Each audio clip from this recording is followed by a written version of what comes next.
Settle in, the unhurried voice. Whatever the day held, the noise, the weight of it, the 100 small demands pulling at your attention, and the few large ones that felt almost too heavy to carry, set it down for now. You do not have to resolve anything tonight. You do not have to carry the burden of tomorrow through until the morning light. There is a sacred space here in this quiet, where the only thing asked of you, the only thing required of you, is to simply be still and listen. I want to tell you about something that happened over and over again in the ministry of Jesus. A profound dynamic that never seemed to lose its power, no matter how many times it occurred, no matter how many weary eyes witnessed it, or how many broken hearts felt its impact. He spoke. That is all. He spoke, sometimes directly to a trembling person standing right in front of him, sometimes across a vast distance to someone he hadn't even met face to face. He spoke to a body that had been suffering for decades, and sometimes into a grief that had just sealed itself shut against the world. He simply said words. Simple words, direct and unhurried, pregnant with a weight and a reality that went far beyond the literal meaning of the syllables themselves. And it was done. In the Gospel of John, there is a phrase used near the very beginning to describe the essence of Jesus. That he is the Word, the Logos, the divine spark through whom all things were made, the one in whom was life, and whose life was the light of all humanity. This is the very same Jesus who walked the dusty roads of Galilee, speaking wholeness and healing into existence. He did not rely on elaborate theatrical rituals. He did not require lengthy, exhausting preparations. He did not ask people to jump through spiritual hoops or prove themselves worthy of his attention first. He spoke, and it was done. Tonight, I want to tell you about 18 people who experienced this firsthand. 18 distinct, deeply personal kinds of need. 18 vastly different distances from what they desperately hoped for. 18 unique reasons to doubt that anything could ever change in their shadowed realities. And in every single case, without exception, the entire trajectory of their existence turned on the exact same moment. The moment Jesus opened his mouth and released a word into their darkness. The words he spoke to them are not locked in the past. They are still lingering in the air tonight. That is not mere poetry or metaphor. Scripture reminds us that his word does not return empty, that it goes out into the void and accomplishes exactly what he intends it to do. The words he spoke over broken bodies, grieving hearts, and exhausted spirits 2,000 years ago carry the exact same raw authority tonight, in this room, in this quiet dark.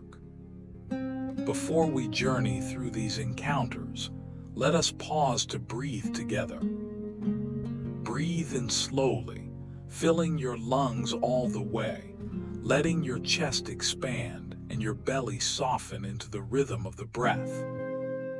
And breathe out slowly and completely, releasing the tensions of the day, the lingering worry, the tightness you've been holding onto in your shoulders, your jaw, and your clenched hands. Again, in slowly, and out long and releasing.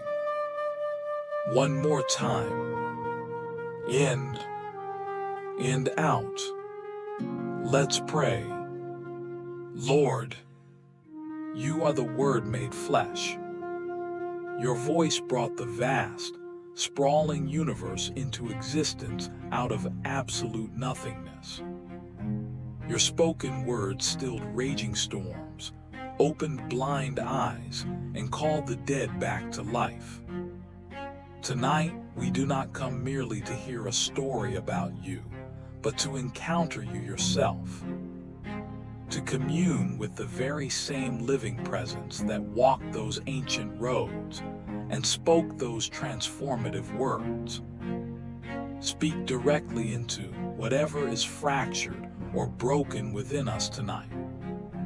Speak into whatever has been suffering for far too long. Speak into the quiet grief we have long stopped expecting to be interrupted. We do not need to strive or perform or do anything to earn or receive this grace. We only need to quiet our striving, be still and listen. Let your word do precisely what your word always does. Amen. The overarching journey begins with 10 men standing far off at a required distance, calling out across the chasm of their isolation, desperately hoping he would hear. He heard.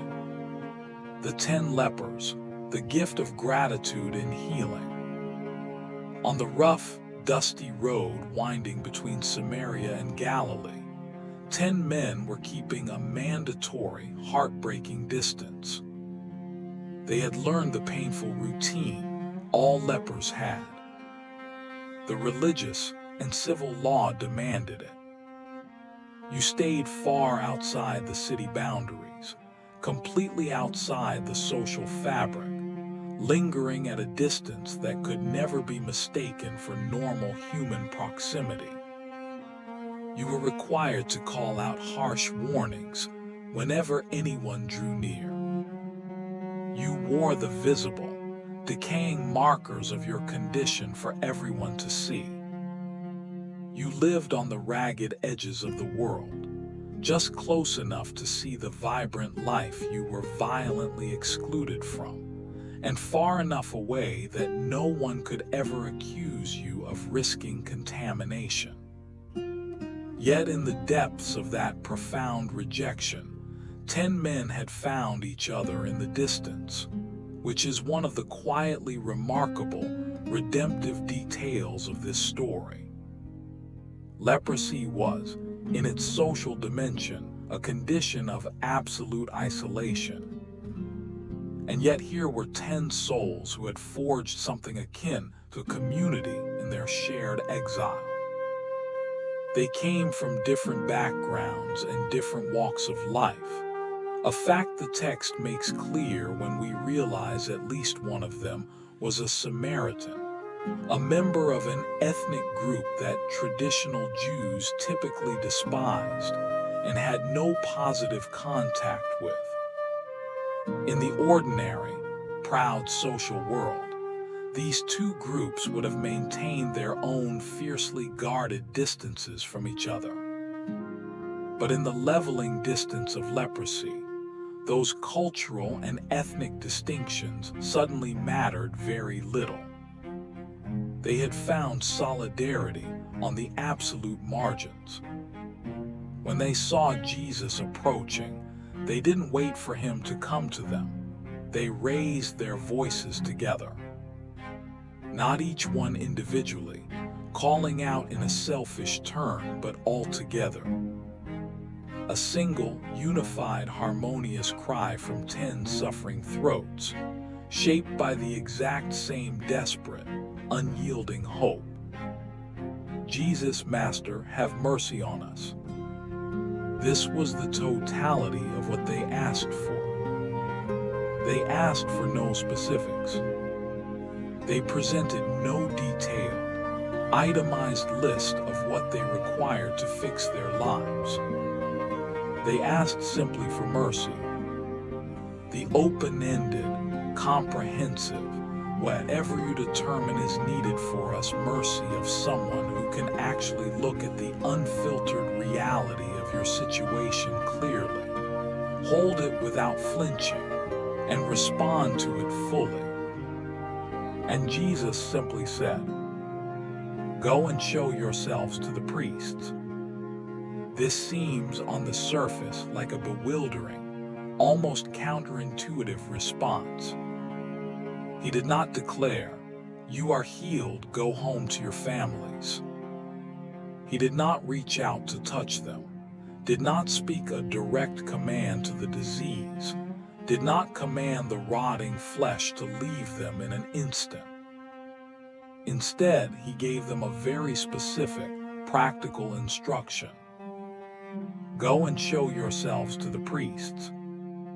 That only made logical sense if they were already healed, since showing yourself to a priest was the rigorous, mandated procedure for being officially declared clean and readmitted into normal community and religious life.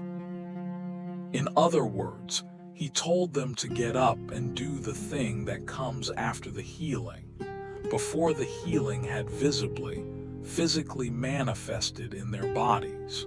And incredibly, they went. This is a moment worth lingering over, because it speaks to something incredibly profound about the adventurous nature of faith that this narrative is deliberately illustrating. The healing did not precede their movement. The healing came as they went. It did not happen before they stepped out. It did not happen after they had received undeniable confirmation, or after they had verified the medical result and felt emotionally confident, or after the visible evidence had reassured them sufficiently to take a safe step. They received the seemingly impossible instruction. They turned their faces away from their isolation and started walking. And as they put one foot in front of the other, the text tells us, the cleansing caught up with them. This is a particular, radical kind of trust. It is not the hesitant trust that waits for proof, guarantees, and perfect clarity before making a move. It is the bold, abandoned trust that moves toward the promised reality before any tangible proof has arrived. These 10 men could not have known with absolute certainty, when they first turned their backs to the road, that the miracle was already sparking at a cellular level in their bodies. They simply went because the Master had told them to go. And in the very act of going, the restoration broke through. Perhaps tonight, you find yourself in a season of life where you are being quietly asked to walk toward a promise before the evidence of it has arrived on your doorstep, where the internal instruction has been given and the promised outcome is undeniably real in the heart of God. But you cannot yet feel it, cannot yet verify it in your bank account or your circumstances, cannot yet point to hard, visible proof that anything has shifted. If that is where you find yourself shivering in the dark, the story of the 10 lepers whispers a vital truth. The healing very often meets you in the walking, not while you are standing frozen on the sidelines waiting for certainty. Now and here is where the story spirals inward into what it is most deeply trying to communicate. When one of them suddenly noticed, felt, and saw that his flesh was completely restored, he stopped. The text says he turned back, praising and glorifying God in a loud, resonant voice. He didn't casually nod in appreciation. He threw himself face down at the feet of Jesus, pressing his forehead to the dirt, and deeply thanked him. And then Luke adds a sharp, poignant detail. And he was a Samaritan, a foreigner, an outsider. Jesus' response to this sudden, prostrate figure carries a tone that vibrates in almost every translation, with a heavy, aching note of wistfulness. Were not all 10 of you cleansed? Where are the other 9? Has no one returned to give glory, honor, and praise to God except this foreigner? 10 were healed. Only 1 returned. I want us to sit with those 9 men for a moment, not with a spirit of harsh judgment or self-righteous condemnation, but with deep, empathetic understanding. Most of us, if we are profoundly honest, recognize a glaring reflection of our own hurried hearts in them. They had just been radically healed of a living death. They were on the road, excitedly making their way to the priest, following the exact protocol they had been given, doing precisely what the healer had instructed. They were not being actively, maliciously ungrateful. They were simply caught up in the overwhelming momentum of forward movement, doing the next practical, life-changing thing that needed to be done. They were intoxicated by the enormous reality that they were clean, that they could finally go home, that the wives, children, and parents they hadn't been able to touch in years were suddenly waiting for them. There are so many entirely ordinary, deeply human, and completely understandable reasons not to stop, pause your life, and turn around. The mandatory journey to the priest needed to happen. The complex, logistical matters of re-entry into society and family life needed to be urgently addressed. The long-lost embrace of family was calling their names with magnetic force. Forward momentum in that breathless moment of liberation would have felt not just appropriate, but the only logical path. And yet one man stopped.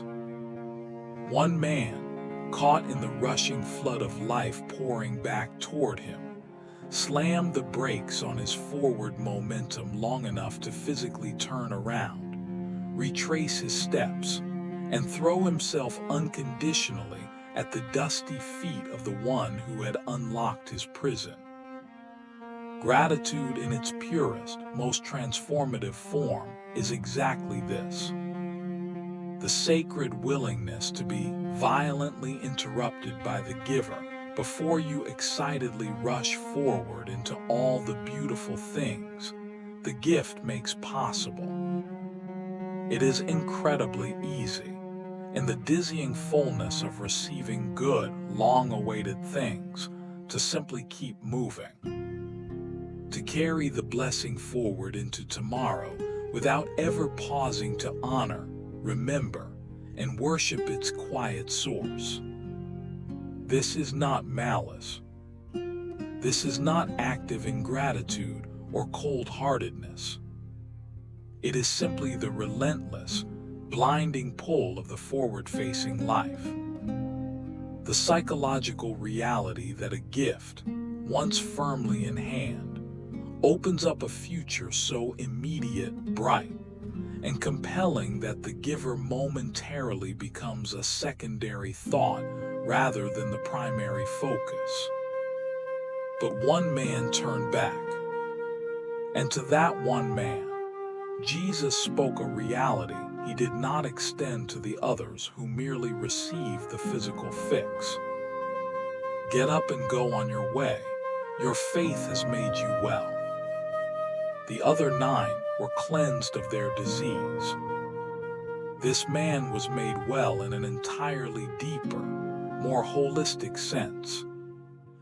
It was not just the biological restoration of his skin, but an additional, profound wholeness. Something mysterious and eternal happened in the deliberate act of turning back. Something in the beautiful, humbling posture of returning to say, "Thank you," that produced a completion in his healing which the mere removal of sickness could never achieve. This points to one of the most beautiful spiritual paradoxes buried deep within the gospel narratives. The physical healing was poured out generously for all 10 men, but an entirely different, richer dimension of wellness was discovered exclusively by the one who retraced his steps to fall at the feet of love. I want you to consider this in the quiet of your own soul, especially regarding the practice of prayer. The deliberate discipline of returning to God after the storms clear and the blessings flow, of choosing to name the quiet mercies specifically rather than just greedily consuming them and sprinting into the next chapter of your busyness. Not because the creator of the universe somehow suffers from a fragile ego and needs our sycophantic thanks. He is not diminished or made small by the 9 lepers who failed to return. Rather, something mysterious and vital shifts within us when we make the choice to turn back.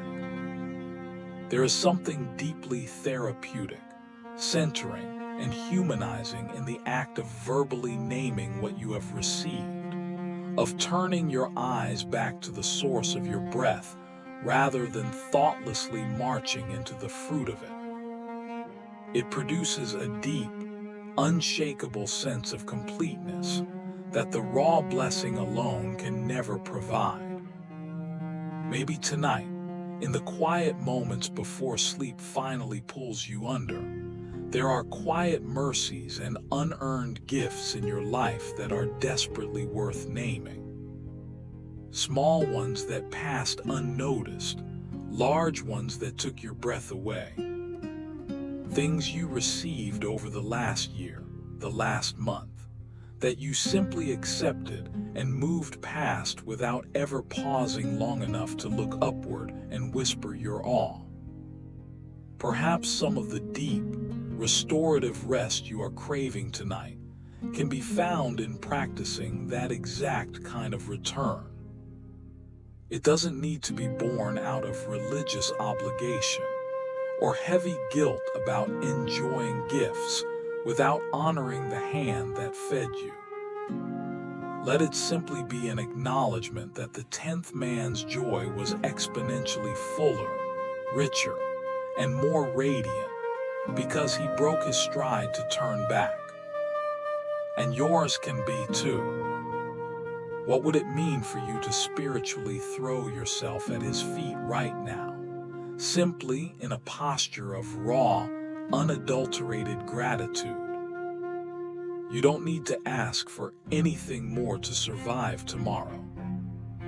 You don't need to present a new, anxious list of demands and emergencies. Just turn back, in whatever way turning back looks from a bed in the dark, and simply say, "Thank you. Thank you for the graces I sprinted past too quickly. Thank you for the quiet healings and rescues I received and carelessly carried into the next chapter, without pausing to celebrate. Thank you for the overwhelming mercy I cried out for in my panic, which was handed to me without a single demand that I prove my worthiness or justify my brokenness first." He spoke, and the 10 men were cleansed, and one of them turned back to find a deeper peace. Turn back tonight, however briefly, before the heavy tide of sleep takes you. He spoke the word, and it was done. Let your breathing slow down now, finding that deep, heavy cadence it naturally settles into when you finally stop running forward into the fray. In, And out, there is a battle-hardened soldier waiting on the other side of the threshold next. A man who understood the mechanics of pure authority in a way that the closest followers of Jesus had not yet begun to fathom. Gentle reassurance. Breathe in slow and full, and out unhurried and soft. If there are quiet, golden threads of grace in your life tonight worth naming, mercies received and carelessly marched past, let them bubble up to the surface of your mind now. Let them wash over you like a forgotten warmth you didn't realize you were carrying. Let the racing thoughts quiet down. There is a centurion standing in the shadows next, a man who boldly asked the Nazarene not to cross his physical threshold. He grasped something so profound about how absolute command functions that it stopped Jesus dead in his tracks with wonder. Let's step into his story. The centurion's servant, the gift of faith without seeing. Deep in the bustling, sun-baked town of Capernaum, a high-ranking Roman centurion found himself facing a domestic crisis that shattered his stoic military control. A beloved servant, someone woven into the fabric of his daily life, lay paralyzed in his quarters, writhing in terrible, uncontrollable pain. The proud soldier, used to commanding hundreds, humbled himself and sent messengers to seek out the wandering Jewish teacher, Jesus. But when the healer agreed to come to his home, and as he drew near, the centurion did something completely unexpected, shocking everyone within earshot. He sent friends to intercept Jesus with a message that laid his soul completely bare.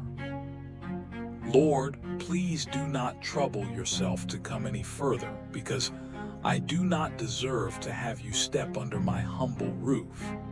That is exactly why I didn't come to you myself. But I know how this works. Just say a single word from right where you stand, and my paralyzed servant will be instantly healed. He didn't stop there.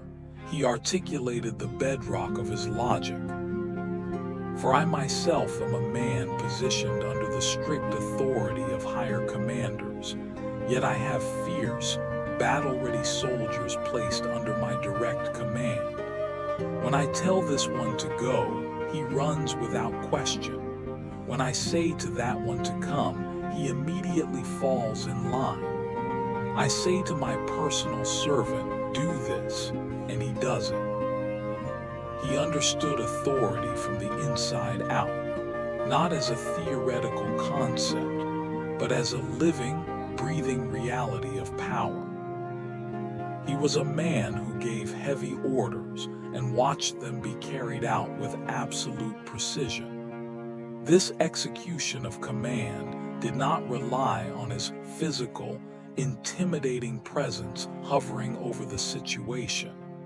He did not have to be standing in the room for his orders to take dramatic effect. He knew that true authority carries weight, pierces through walls, and travels across whatever physical distance separates the commander from the boots on the ground. When a centurion authorized a troop movement, the troops moved, because his spoken word carried the full, terrifying weight of the Roman Empire, regardless of whether the commander was standing there watching them march. And this seasoned soldier, looking across the landscape at this quiet, dusty teacher named Jesus, recognized something extraordinary in him that he knew intimately from his own experience of command. This man possesses a word that carries absolute, undeniable authority over chaos, sickness, and reality itself. the exact same way my word carries authority over my battalion. He doesn't have to be present. He only has to speak. When Jesus heard this profound, unpretentious declaration, he was utterly stopped in his tracks. He was astonished. The gospel writers use that specific word with careful intention.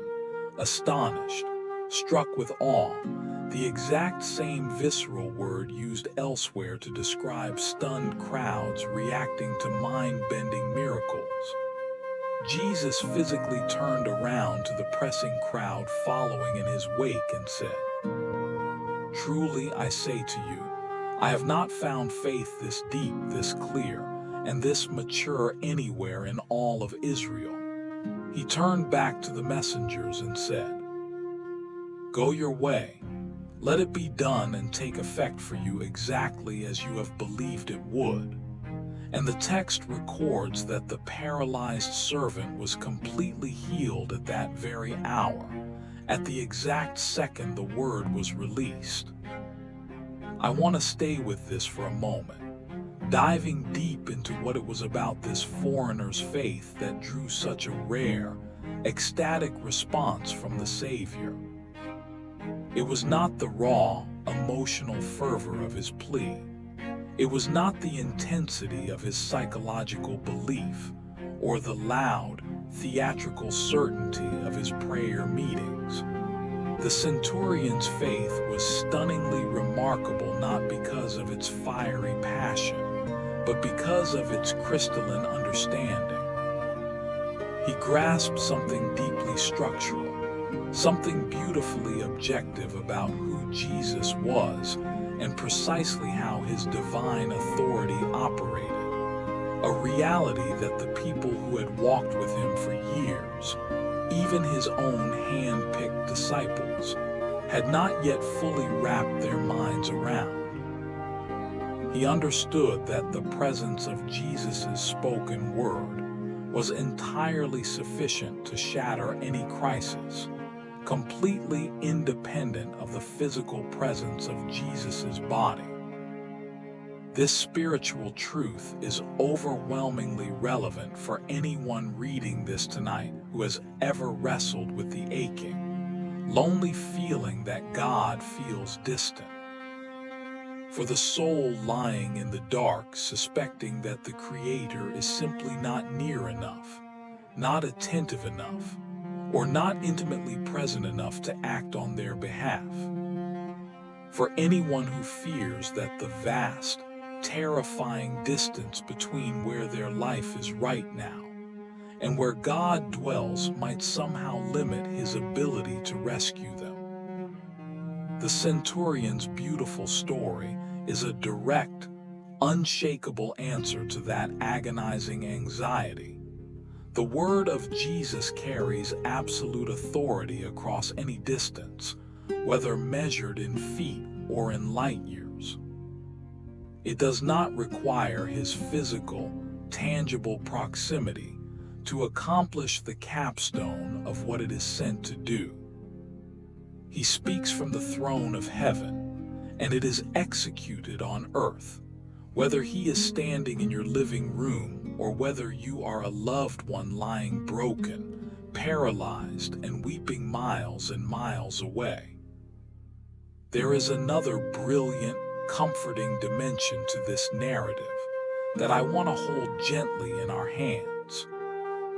The centurion came not on his own behalf, but to plead for someone else, his servant, who by the rigid definition of the ancient world had absolutely no power to request his own healing, no social standing to petition a famous Jewish rabbi, and no voice in this geopolitical situation whatsoever. Everything miraculous that happened for that suffering servant happened entirely through the persistent faith, love, and bold action of another person stepping into the gap on his behalf. We have no idea what the servant was thinking or feeling, While this intense drama was unfolding on the roads of Capernaum, we do not know if he was even conscious, or if he even knew his master had gone to find Jesus. He was simply lying there, paralyzed, trapped in a cage of terrible pain, entirely dependent on the mercy of others, completely unable to advocate for his own restoration. And yet, at a specific moment, at the exact hour the centurion's quiet conversation with Jesus concluded, the chains of paralysis snapped. Someone else's faith, stepping out boldly on his behalf, was entirely enough to bridge the gap.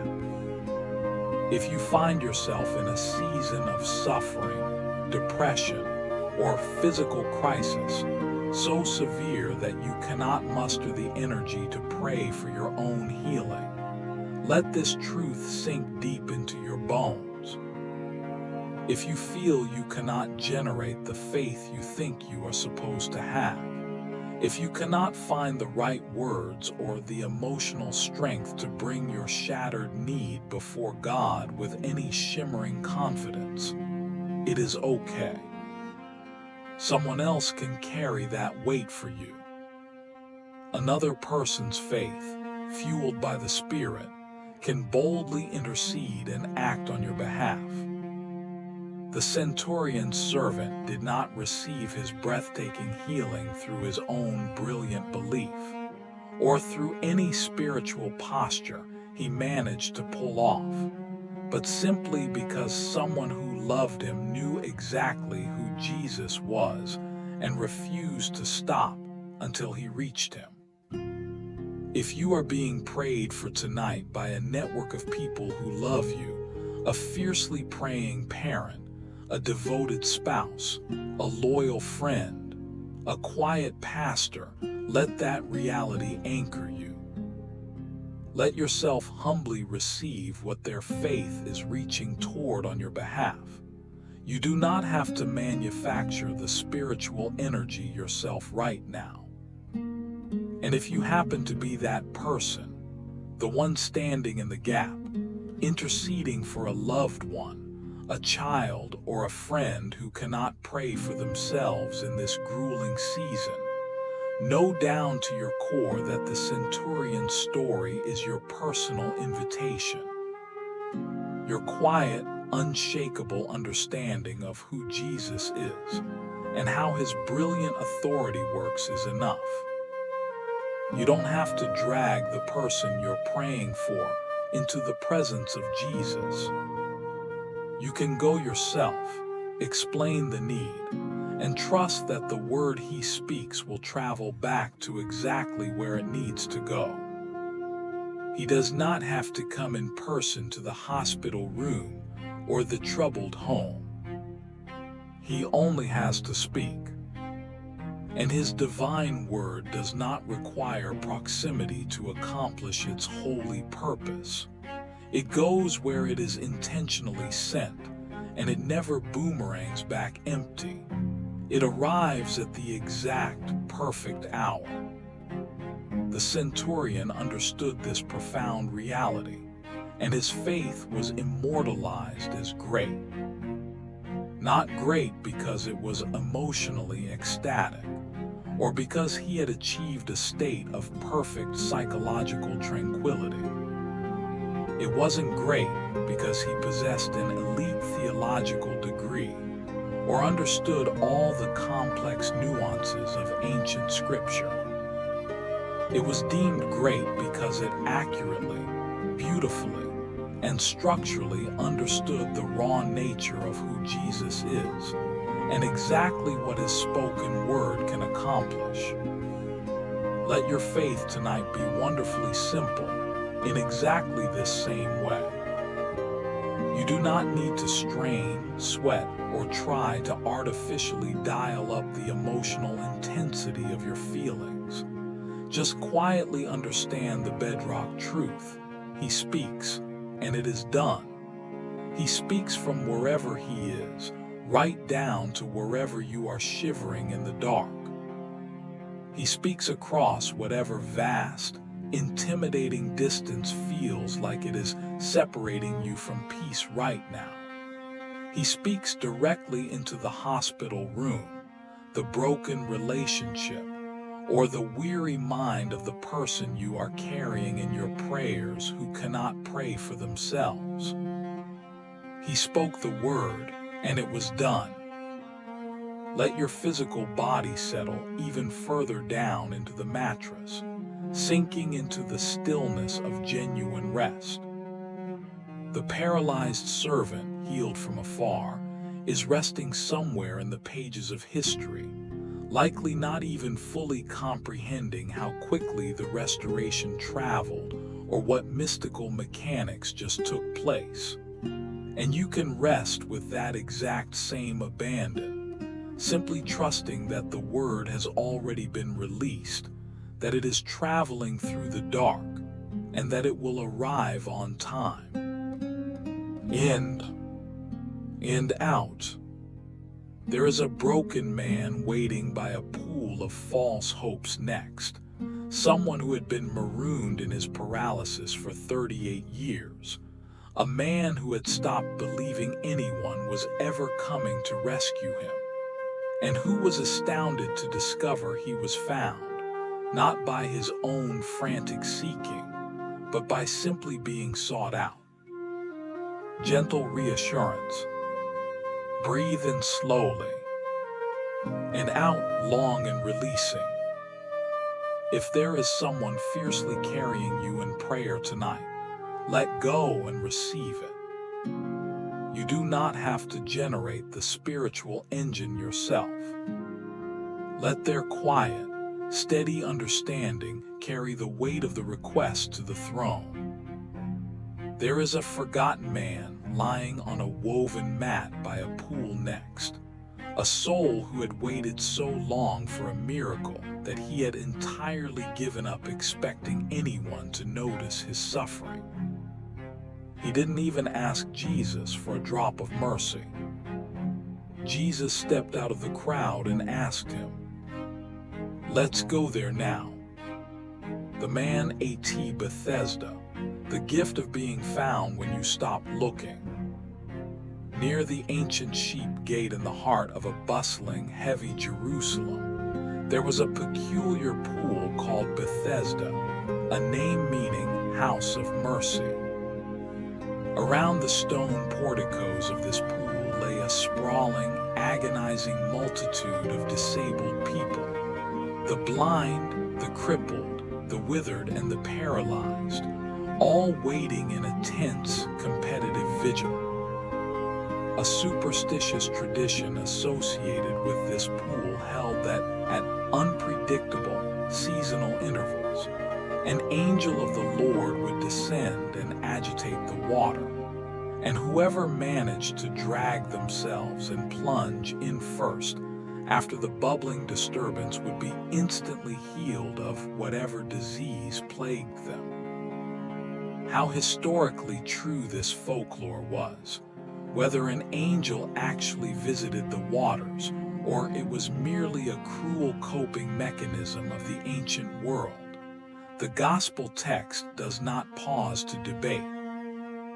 What the text makes brutally clear is that the desperate people believed it, enough to crawl there every morning, enough to wait in the heat, enough to lie helplessly beside the stone-edged day after grueling day in the faint, tormenting hope that this time, just maybe, they might be close enough, or fast enough, to beat everyone else into the water. Among this tragic crowd was a man who had been an invalid, entirely paralyzed in his body, for 38 long years.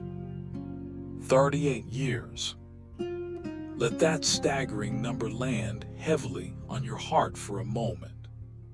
38 years of watching the world walk by. 38 years of lying on a damp, unforgiving mat beside a pool of false promises, watching the surface of the water, waiting for a ripple that never brought salvation. 38 years of desperately hoping that this time, perhaps, the water would break and he might somehow have the strength, the luck, or the friend to throw him in first. 38 years of coming up empty, of being left behind, of not being healed.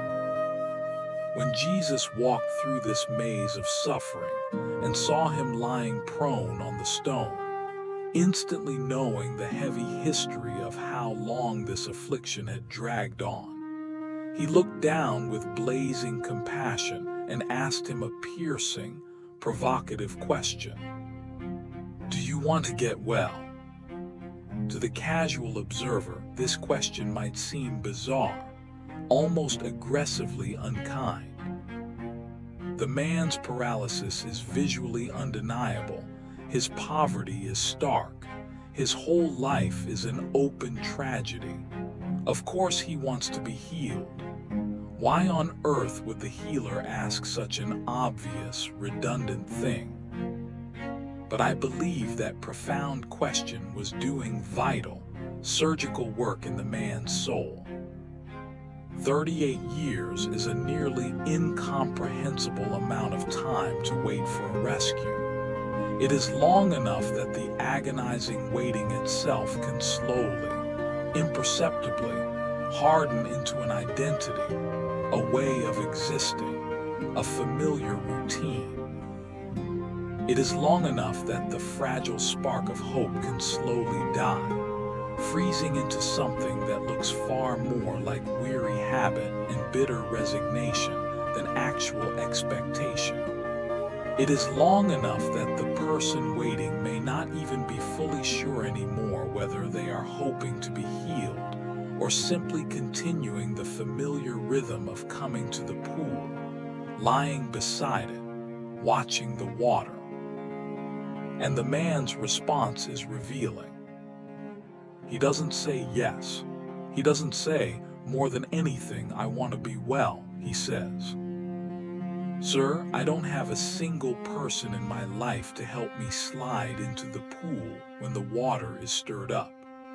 While I am trying desperately to drag myself across the stone, someone else always manages to step down ahead of me. He answers the question about whether he wants to be healed with an explanation of why he hasn't been healed yet, which is, in its own heartbreaking way, a brutally honest response.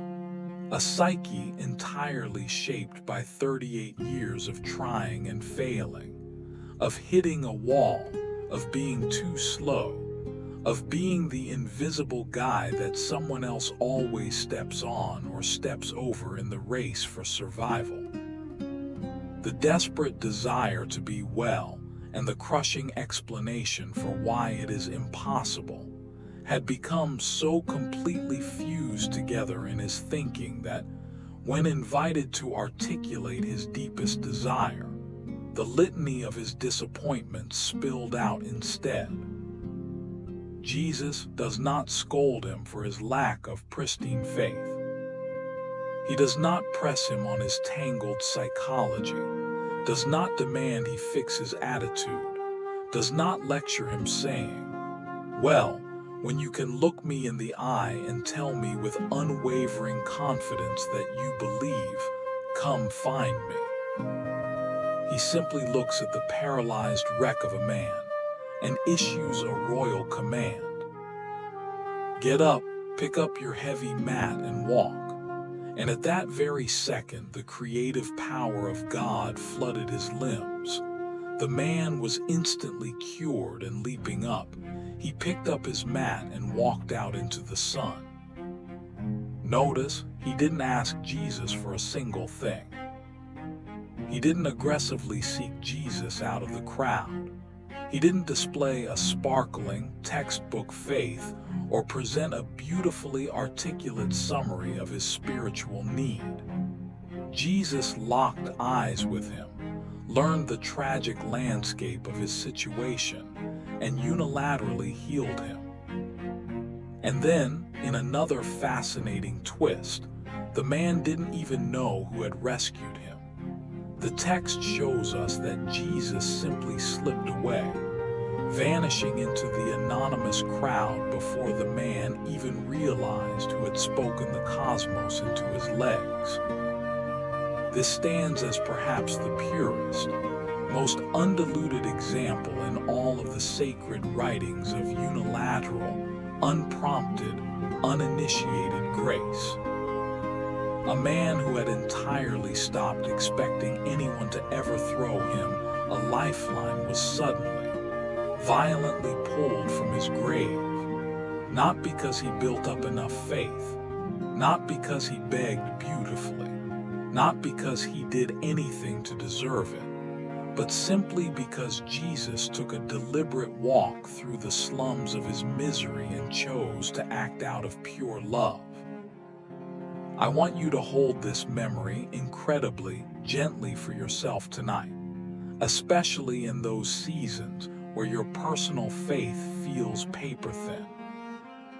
For the moments when the waiting has stretched out so long, so punishingly, that even your foundational desire for things to get better has become clouded and uncertain. For the nights when you are no longer sure if you are actually hoping for a rescue, or just numbly going through the motions of surviving the pain. The forgotten man at the pool of Bethesda was trapped in that exact gray space. He had a lifetime of intensely practical, logical reasons for why his life was broken and could never be fixed. He had a bulletproof explanation ready on his lips. He had 38 years of hard evidence proving that he was too slow, too damaged, and constantly passed over by the universe. And Jesus healed him anyway. Not through his faith, not through his asking, through being present with him and choosing to speak. There is something in this beautiful, raw story that feels surgically designed to reach the soul who has been marooned in a trial for so long that they have stopped clearly articulating their raw need, even in the privacy of their midnight prayers. For the one who, if asked what they truly want out of life, would likely give you a depressing, defensive explanation of all their trauma and why nothing ever works out for them, rather than a shining, hopeful statement of desire. For the soul who has grown so accustomed to the deformed shape of their suffering that they can barely conjure a mental picture of what freedom looks like on the other side of the wall. Jesus is walking right through the dark room where you are lying paralyzed tonight. He knows the exact file of your trauma. He has learned exactly how long this crushing season has been dragging on. And he gently asks you, do you want to get well? Let that quiet, unpressured question sit with you in the shadows tonight. Not as a trap, not as an indictment pointing out that you don't have enough faith, not as a heavy requirement that you immediately clean up your emotional posture or manufacture a smile before the universe is allowed to love you. It is offered simply as a genuine, deeply tender question from someone who actually possesses the absolute, creative power to do something radical about the answer. Do you want to get well? Whatever your honest, raw answer is right now, bring it to him. Even if the honest answer is as messy, defensive, and tangled as the invalids at the pool, a fractured mixture of yes, but I'm so tired and I've tried and nothing ever changes, and everyone else seems to win while I bleed out. Bring the whole chaotic mess. Bring the tangled weave of faint desire, bitter disappointment, and habituated survival. He spoke creative light into the tangled, defensive man at the pool, without waiting for him to get his theology straight. He can speak brilliant, resurrection light into your complicated, exhausted answer tonight too. He spoke the word, and it was done. Let your tired body rest in whatever season of waiting has claimed your life. You do not have to be at the finish line of your trial to finally give yourself permission to rest. The marching orders have already been issued. The authoritative word has been spoken over your coordinates. Trust that it is traveling straight to the bullseye of where you need it most right now. In and out. There is a crushed woman standing in a holy room next, someone who had not been able to stand up straight, looking another human in the eye for 18 long years. And she never once asked the universe for a miracle. Jesus simply stopped teaching, called her out of the shadows, and spoke her straight. Gentle reassurance. Breathe in slowly and fully, and out, releasing whatever the endless waiting has done to your beautiful ability to hope clearly and dream without fear. If your deepest desires and your bitter disappointments have become hopelessly knotted together over the years, bring the knot to him. He is never intimidated, confused, or deterred by complicated, messy answers. There is a bent-over woman sitting in a local place of worship next, a daughter of sorrow who had been staring at the dirt beneath her feet for 18 years. She never begged him for a single thing. He turned his gaze, called her front and center, and rewrote her anatomy. Let's step into her restoration. The bent woman, the gift of being called forward. On a quiet, religiously charged Sabbath day, Jesus was teaching a crowd inside a local synagogue. Among the listeners was a woman who had been crippled and severely bent by an oppressive spirit for 18 agonizing years. She was completely folded over toward the earth and could not straighten her spine or lift her head up toward the heavens at all. 18 years of looking exclusively at the dirt, the dust, and the stone floors. This is one of those devastating details that, in its stark physical specificity, lands incredibly quietly but heavily on the human imagination. Not just the pain, though chronic back and spinal column conditions produce enormous, unrelenting suffering. Not just the functional limitations, though being unable to straighten your body means being fundamentally unable to look people in the eye at a normal level, human eye level. It means being unable to gaze out at the beautiful sweep of the horizon, unable to tilt your face upward to feel the rain, unable to physically raise your tear-stained eyes toward the wide, liberating sky. The physical posture itself, 18 years of navigating a world seen only from the claustrophobic perspective of the ground, carries a profound spiritual dimension that seems entirely deliberate in Luke's careful telling of the historical record. She was bowed double toward the dust for 18 long years. Notice, the sacred text does not say that she came fighting her way through the crowd to get to Jesus.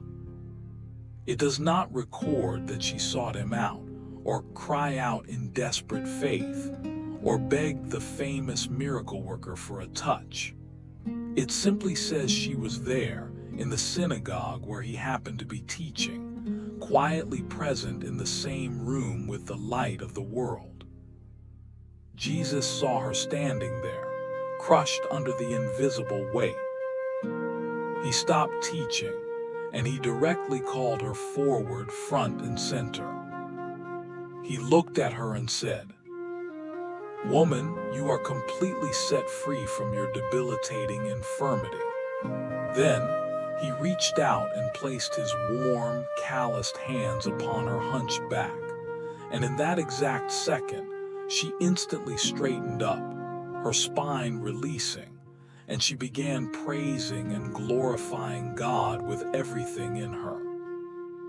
This is the whole breathtaking encounter, captured in its bare, unvarnished essentials.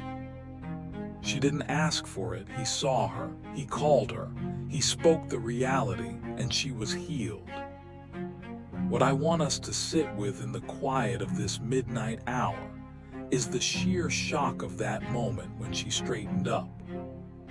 Think of the intense physical and psychological act of it, 18 solid years of looking only at the ground, 18 years of the world only existing from the knees down, and then, in the flash of a single heartbeat, the glorious, shocking ability to stand perfectly upright, to look forward into the faces of the room, to look up at the ceiling and through the windows to the sky, to meet other people's eyes with confidence and dignity, to raise her chin to the world.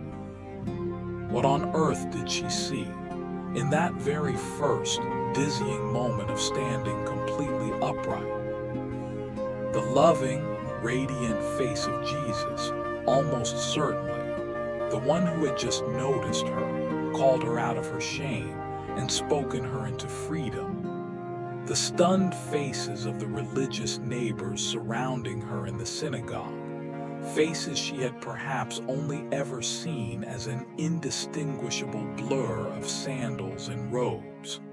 The high rafters of the building, the clean light streaming through the high windows, the beautiful line of the horizon, if there was a door open to the world. 18 years of a claustrophobic existence viewed only from the gutter, and then suddenly, a wide, expansive view of reality she had long forgotten, or perhaps had never truly known in her youth. Jesus declared that she was set free from her infirmity, using the rich, legal, and spiritual language of release, of radical liberation, the exact same explosive word used elsewhere to describe prisoners of war being unshackled, massive debts being canceled, and captives finally walking out of prison into the sun. The invisible force that had bound her was described by Jesus as an oppressive spirit, a dark binding that had both crippling physical and heavy spiritual dimensions. And the declaration he spoke over her bowed frame was nothing less than pure, emancipating freedom. "You are set free." He did not say, "You are slightly improved." He did not say, "Your chronic condition is now being managed by a new therapy." He did not say, "Your symptoms are temporarily reduced." He said, "Set free, released," the cage door blown off its hinges, the dark binding instantly dissolved into nothingness. I want to bring this brilliant, healing reality directly to the specific kind of heavy burden that bends so many modern people toward the floor today. People who are not necessarily suffering from any diagnosed physical spinal deformity, but who know intimately well what it is to be spiritually and emotionally completely unable to look up. The suffocating weight of clinical depression that makes the bright horizon feel utterly inaccessible, like a cruel joke. The grinding, chronic anxiety that keeps the mind perpetually bent downward, nervously scanning the ground for every single possible threat, unable to lift the chin toward anything larger, safer, or more beautiful. The heavy, jagged grief that doesn't let you lift your head because Lifting your head means accepting the terrifying truth that the world is still spinning without the person you lost. And somehow, admitting that feels like an act of betrayal against the love you are desperately trying to preserve. These are their own distinct, agonizing brands of 18-year bendings. Sometimes, it is simply the accumulated, exhausting posture of years of life in a world that is fundamentally hard, bruising, and relentless. It is the gradual, imperceptible hunching of the soul that happens to a person who has been carrying way too much pressure for way too long, until finally, standing tall and upright no longer feels like a natural, viable way to exist. Jesus called this invisible, sidelined woman front and center, and he spoke a massive declaration of release over her before she had even managed to articulate a formal, worthy request. Listen to me. He can speak that exact same explosive release over the bending of your soul, even if you haven't managed to summarize your pain into a pristine, faithful prayer. He sees the defeated posture you've been maintaining. He sees the exact tally of the years you've been bleeding. And he is not sitting up in heaven waiting for you to somehow find the supernatural strength to raise your own tear-filled eyes, pull yourself up by the bootstraps, and beg for mercy. He steps right into your room, calls you out of your hiding place, folds his love around your weary shoulders, and speaks the unshakable reality over your life. You are completely set free. Let those emancipating words echo in the four corners of your room tonight. They are not a test you have to pass, or something you have to emotionally strain to reach up and grab, or intensely believe with perfect, doubt-free clarity. They are simply present in your coordinates. They are present the way a quiet reading lamp is present in the corner, even when you have your eyes closed trying to sleep, steadily giving off warm light without demanding that you constantly stare at it to keep it burning. You are completely set free from what has been bending you double. He speaks it. It is law.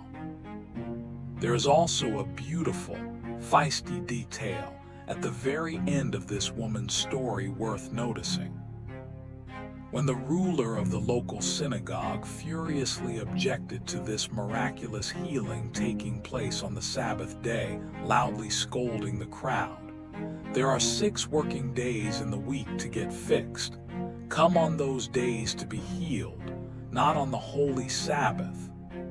Jesus responded with a gentle, yet razor-sharp and firm rebuke. He pointed out the sheer hypocrisy of their religious rule-following, reminding them that every single one of them would unsparingly untie his ox or his donkey from the stall on the Sabbath and lead it out to water, prioritizing an animal's thirst over a rule. And then he declared, "And should not this precious woman, a true, beloved daughter of Abraham, whom the adversary has kept cruelly bound and folded toward the dirt for 18 long, miserable years, should she not be absolutely set free from this prison on the sacred Sabbath day?" A daughter of Abraham. This is the second time in these interwoven stories that Jesus has assigned a radical, familial, and covenantal title to someone the religious elite would have never recognized as belonging fully to the family of God. And here, Jesus publicly calls this bent, entirely overlooked woman, someone who apparently didn't even catch the judgmental eye of the local clergy, until Jesus made her the absolute focal point of his Sabbath lecture, a daughter of Abraham. an heir to the promises, a legitimate, deeply loved member of the covenant family, someone whose agonizing 18-year imprisonment was not a tragedy the synagogue leaders had ever lost a wink of sleep over, until Jesus forced them to look at her value. You belong to the royal family. Your assignment matters to the throne.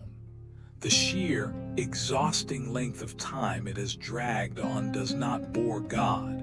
It breaks his heart. The rigid rules of the world, the appropriateness of the moment, the cold concerns of the critical onlookers watching your life, none of that alters or limits what the healer is actively speaking over you right now. Daughter, son, set free. He spoke the word, and it was done. Let your physical body completely relax now. The way that liberated woman's body must have collapsed in sheer relief after standing perfectly upright for the first time in nearly 2 decades. The strange, wonderful shock of it, the brand new orientation of her vision, the world suddenly seen from a beautiful, dignified angle rather than the dust of the floor. Let yourself stand tall and upright in your spirit tonight, even in the dark, even while lying flat on your back in bed. Let your spine be released from the invisible ropes that have been binding it. In and out. There is a man waiting in the dark next who was born completely blind, a soul who was bizarrely told to smear mud over his sightless eyes and go wash it off in a pool. He received his brilliant sight through a grueling, confusing process rather than a quick, cinematic instant, and he found himself having to boldly defend his miracle against the highly educated interrogations of the religious establishment. Gentle reassurance. Breathe in and out, slow, deep, and complete. If there is an invisible weight bending you toward the earth tonight, something that has made simply looking up feel exhausting or impossibly far away, let his liberating words settle in the room. You are completely set free. Do not take it as a heavy demand to immediately feel cheerful. Take it simply as his steady, unshakable presence anchoring your room. There is a man born without sight stepping up next, someone who was granted vision in stages, starting with the indignity of mud, moving through the obedience of washing, and culminating in a brutal gauntlet of intense, hostile cross-examinations. His path to wholeness was a slow, sometimes confusing journey, not a magic snap of the fingers. Let's walk with him. The man born blind, the gift of a process, not just an instant. As Jesus was walking along the crowded paths of Jerusalem, his curious disciples pointed out a man who had been blind from his mother's womb. They immediately asked a question that was common, casual theological shorthand in their highly religious culture. Rabbi, who sinned to cause this tragedy, did this man sin in some prenatal state? Or did his parents cross a line that he was born completely dark? The insensitive question assumed, as almost everyone in their world assumed, that any extreme physical suffering or tragedy was an immediate, direct divine punishment for a specific, unrepented sin. Someone must be responsible for this man's sightless eyes. The blame had to be traceable to a moral failure somewhere in the family tree. Jesus immediately shattered their rigid worldview with a direct answer. Neither this man nor his parents committed a moral failure to cause this. This happened so that the breathtaking, creative works and glory of God might be beautifully displayed and unraveled in him. And then he did something incredibly strange, earthy, and counterintuitive. He bent down, spat on the dirt, worked the dust and saliva together into thick, wet mud, and gently smeared the clay directly over the man's unseeing eyes. Then he looked at him and instructed, "Go make your way through the streets and wash this off in the pool of Siloam." The blind man didn't hesitate. He navigated the confusing alleys, found the pool, washed the clay away, and came home seeing. I want to invite you to stay with the shocking particularity of this highly unusual healing, because it is genuinely bizarre and countercultural when compared to the vast majority of the other instant, cinematic healings recorded in the Gospels. In almost every other narrative, the divine rescue is instantaneous. Jesus simply speaks a word or reaches out a hand, and the restoration of wholeness is immediate and breathless. But here, there is a messy, uncomfortable process. There is spit and dirt worked into mortar, applied directly to sightless, sensitive eyes. There is a long, vulnerable walk through jeering streets with clay caked on your face. There is a concrete instruction to go to a specific, distant pool and perform a physical action. The dramatic miracle of sight did not happen the second the wet mud was slapped across his pupils. It only unlocked when the man physically washed the clay off in the waters of the pool the master had designated.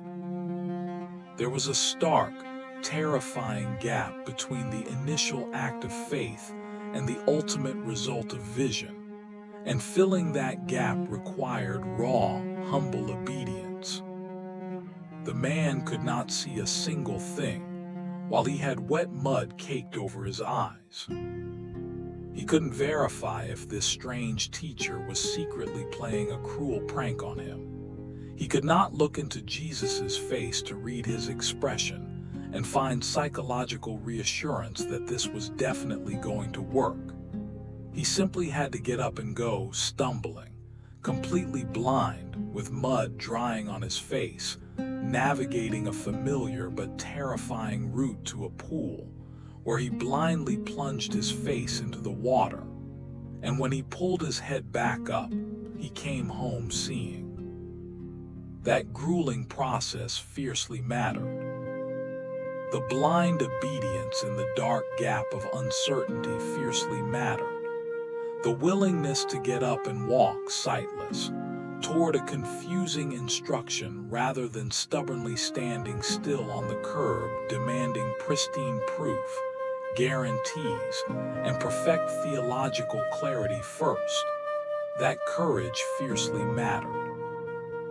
It wasn't because his mechanical healing was unsparingly contingent on flawless, robotic compliance, but because the deep, ultimate form of what Jesus was orchestrating explicitly included the messy going.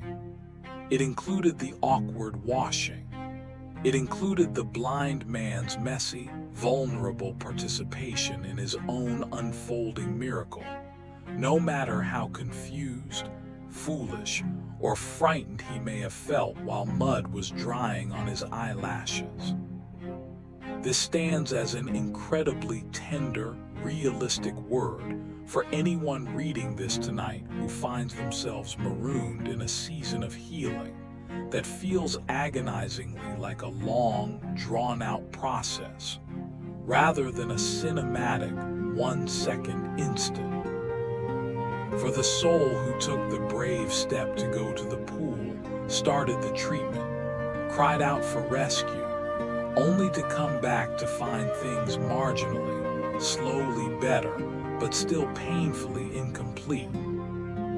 For anyone navigating ongoing medical treatments, slow psychological recoveries, or spiritual breakthroughs that, rather than arriving in a single dramatic flash of lightning, are instead trickling in over months and years, constantly requiring your continued, tiring engagement, courage, and obedience at every single confusing step of the way. The man born blind did not receive his shimmering, vibrant sight the split-second Jesus pressed wet dirt into his sockets. He received it at the end of the journey when he washed, when he humbly followed through, when he completely fulfilled the process that the instruction had set in motion. And John's Gospel presents this as a profound and layered thing, not a simple miracle but a sign, one of the 7 major signs in John's Gospel, pointing toward who Jesus is.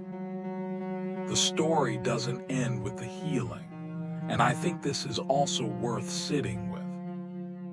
The man who was healed spent the rest of that dramatic chapter fiercely defending the reality of his transformation. First to his skeptical, gossiping neighbors who could barely believe this guy with a walking stick was actually the blind beggar they had known for years. Then to the highly aggressive, hostile Pharisees who interrogated him over and over about the exact, suspicious circumstances of how he got his sight. Then to the religious authorities again, after they had dragged his terrified parents into the courtroom to try and find a loophole to discredit Jesus. The formerly blind man, standing completely alone against the intellectual and religious authorities of his day, answered their hostile traps with increasing clarity, backbone, and unshakable confidence. He didn't possess an elite rabbinic degree. He didn't have encyclopedic, intellectual answers to all their sophisticated, theological questions about where this Nazarene came from, or how he managed to bend the laws of physics. But he knew one blazing, undeniable reality, and he stated it with memorable, blistering directness. One thing I know for absolute certain. I used to be completely blind, stumbling in the dark my whole life, but now I can see. And finally, when the furious authorities had excommunicated him, throwing him out of the synagogue in a desperate attempt to cancel his voice, Jesus tracked him down. The healer found him in the cold and gently asked him, "Do you believe in the Son of Man?" The newly sighted man humbly asked. "Tell me who he is, sir, so that I may put my whole life in him and believe." Jesus looked right at him and said, "You have now seen him with these brand new eyes. In fact, he is the very one speaking with you right now." And the man fell to his knees, crying out, "Lord, I believe and I surrender." And he immediately worshipped him. The unconventional healing of his physical, biological sight violently blasted open the pathway for the healing of his deep, spiritual sight. His magnificent ability to perceive exactly who Jesus actually was on a cosmic level. And that second, eternal seeing the text implies, was at least as profoundly significant, if not more so, than the first biological miracle. He began that sunrise completely blind in every sense of the word, and he ended that sunset seeing brilliantly, both literally with his physical eyeballs, and in a deeply transcendent way that the religious authorities, with all their education and theology, had entirely missed. Sometimes the grueling process of a miracle, the wet clay, the confusing walk, the obedience in the dark, the hostile pushback from cynical people in your life, and the painfully slow, gradually increasing clarity leads you to a destination far more beautiful and profound than where you originally started.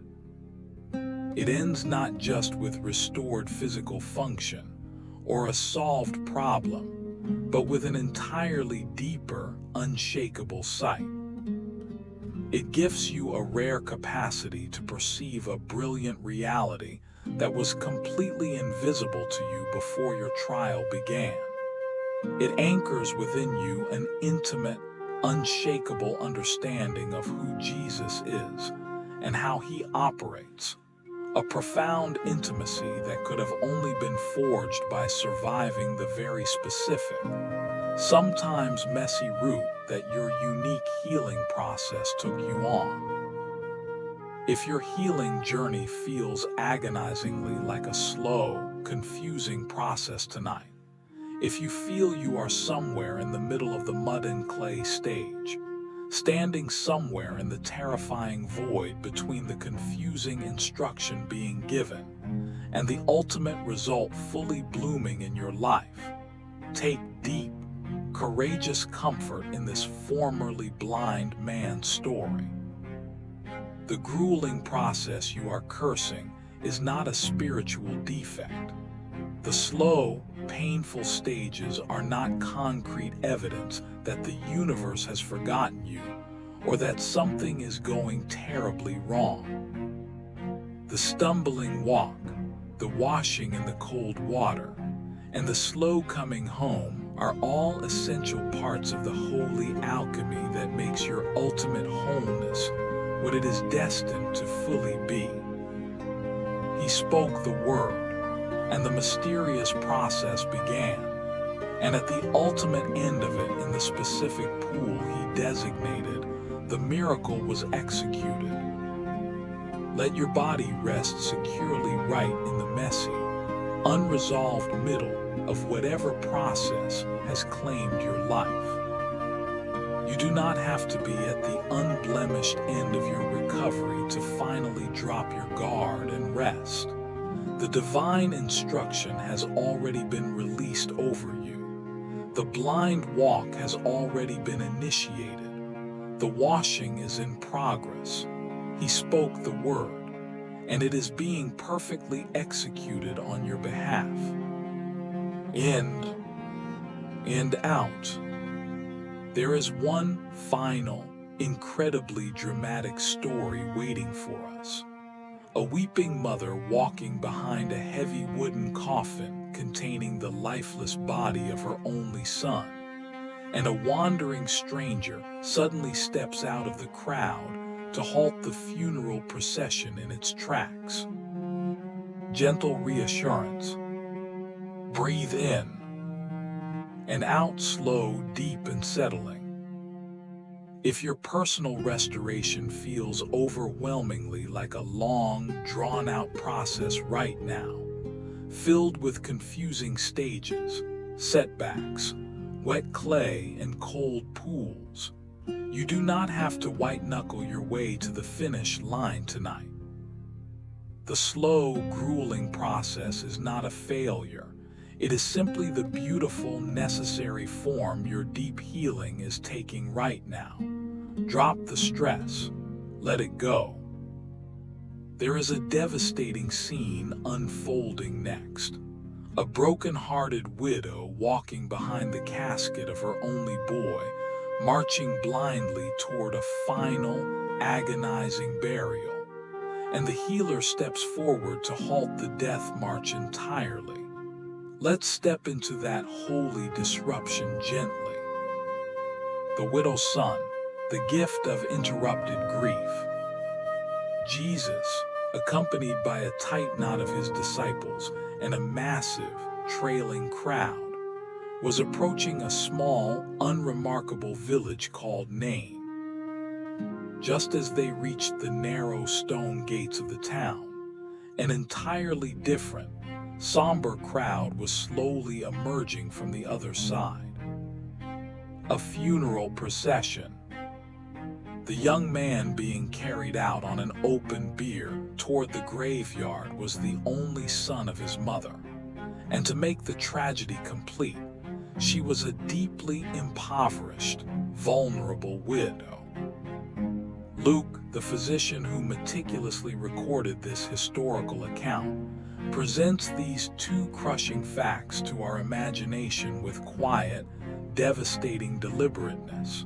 Her only son, and she was a widow. These two stark details tell us absolutely everything we could possibly need to know about the absolute totality of her helpless loss. Within the rigid, unforgiving social and economic structure of the ancient world, a widow was entirely dependent upon her male offspring for her economic survival, her social standing, and her basic physical care in her rapidly approaching old age. This was not merely an abstract, philosophical sadness or a grief that she could easily balance alongside other thriving relationships, financial safety nets, or abundant resources. This was the catastrophic, final severing of the one fragile human relationship that had stood as a brick wall between her vulnerable life and complete, destitute ruin. She was not simply weeping a bitter tear. She was watching the last remaining structural pillar of her entire earthly existence be carried out the gate toward the dirt. When the Lord looked up and saw her standing there drowning in her despair, his heart went out to her with a fierce, burning compassion. He walked up to her and softly said, "Please do not cry." This was not a harsh rebuke of her cascading tears. It was not a detached, emotionally unavailable command demanding she immediately feels something different than the agony ravaging her nervous system. It was the tender, resolute utterance of someone who was about to instantly obliterate the terrible reason for her crying, not telling her to stop feeling the loss, but speaking across the unbridgeable distance between one who is in the grief and one who is not. The way someone might say, "Don't cry," when they are simultaneously doing the thing that will make the crying unnecessary. Then he went up and touched the coffin, and those carrying it stood still, and he said, "Young man, I say to you, wake up and get up." And the dead man immediately sat bolt upright, the color rushing back to his face, and he began to speak. And Jesus reached out and physically handed him back, alive and breathing, to his stunned, weeping mother. He violently interrupted a funeral. This is the breathtaking, jaw-dropping structure of this sixth and final healing story of the evening, and I want us to linger over the sheer magnitude of what it signifies. Jesus deliberately walked right into a tragic procession that possessed every human, cultural, and natural right to be exactly what it was, a proper, agonizing, communally supported, and entirely inevitable expression of raw loss. And he brought it to a screeching halt. He didn't do it because grief is a moral failure. He didn't do it because mourning a dead child is inappropriate or faithless. He halted the death march because he was physically present in the coordinates of the tragedy, and the radiant, resurrection nature of his unyielding presence was fundamentally incompatible with a permanent, hopeless ending for this broken widow's story. And he handed him back to his mother. Notice the intense beauty of how Luke pens the explosive conclusion of this miracle. He does not write that the young man stood up and walked away to join a mystery school, or that a supernatural event occurred and the crowds were simply amazed by the magic, though those things were certainly true. He wrote. He handed him back to his mother. The entire focus of the breathtaking restoration was beautifully oriented toward the healing of a severed, bleeding relationship. The pinnacle of the miracle landed not in the abstract heavens, but right down in the specific, messy, irreplaceable, and deeply human connection between a mother and her flesh and blood. I want you to think deeply tonight about what it means for your own life that Jesus occasionally, beautifully interrupts grief. Notice, he does not promise to interrupt every single funeral on earth. The sacred writings do not paint Jesus as a cosmic magician who prevents all mourning, who refuses to ever let anyone walk through a cemetery, or who insists that human sorrow has no valid, legitimate place in a genuine life of faith. He openly wept outside the stone tomb of his dear friend Lazarus. Remember, he wept hot, bitter tears in the exact middle of a devastating situation that he was about to radically reverse a minute later. Grief is real, sacred, and entirely valid. Mourning a loss is not a spiritual failure. But he does, in his sovereign mystery, interrupt our death marches sometimes. He steps right into the bleak procession of your life. He stops the cold, mechanical forward movement of your trauma toward its seemingly permanent, hopeless conclusion. And he speaks an impossible, creative word directly into the dead situation. Young man, I say to you, get up. Listen to me. Not every burial you are walking toward is permanent. Not every hopeless procession of your life is destined to reach the cemetery dirt. I do not say this to offer you cheap, superficial, or easy comfort, because emotional trauma and real-world losses are violently heavy. The agonizing reality is that some of our greatest, most heartbreaking losses do not get magically reversed on this side of the dirt, and honestly accepting that painful tension is an essential, mature part of honestly following the real Jesus. He did not physically raise every single widow's son. He did not heal every sick person in Galilee. The ultimate, absolute promise of the resurrection of all things at the end of the age is fundamentally not the same thing as a guarantee that every single heartbreaking loss gets perfectly fixed and reversed before we die. But this beautiful, historic story shouts to our terrified souls that Jesus possesses the absolute, unchallenged authority to dramatically interrupt what our minds have already concluded is the final, unchangeable chapter of our ruin. It proves that the procession of your life currently moving toward the gate of despair does not always have to end in a permanent burial. He can step in, stop the blinding forward momentum of your devastating loss in a heartbeat, and speak resurrection life right into the center of the ash heap.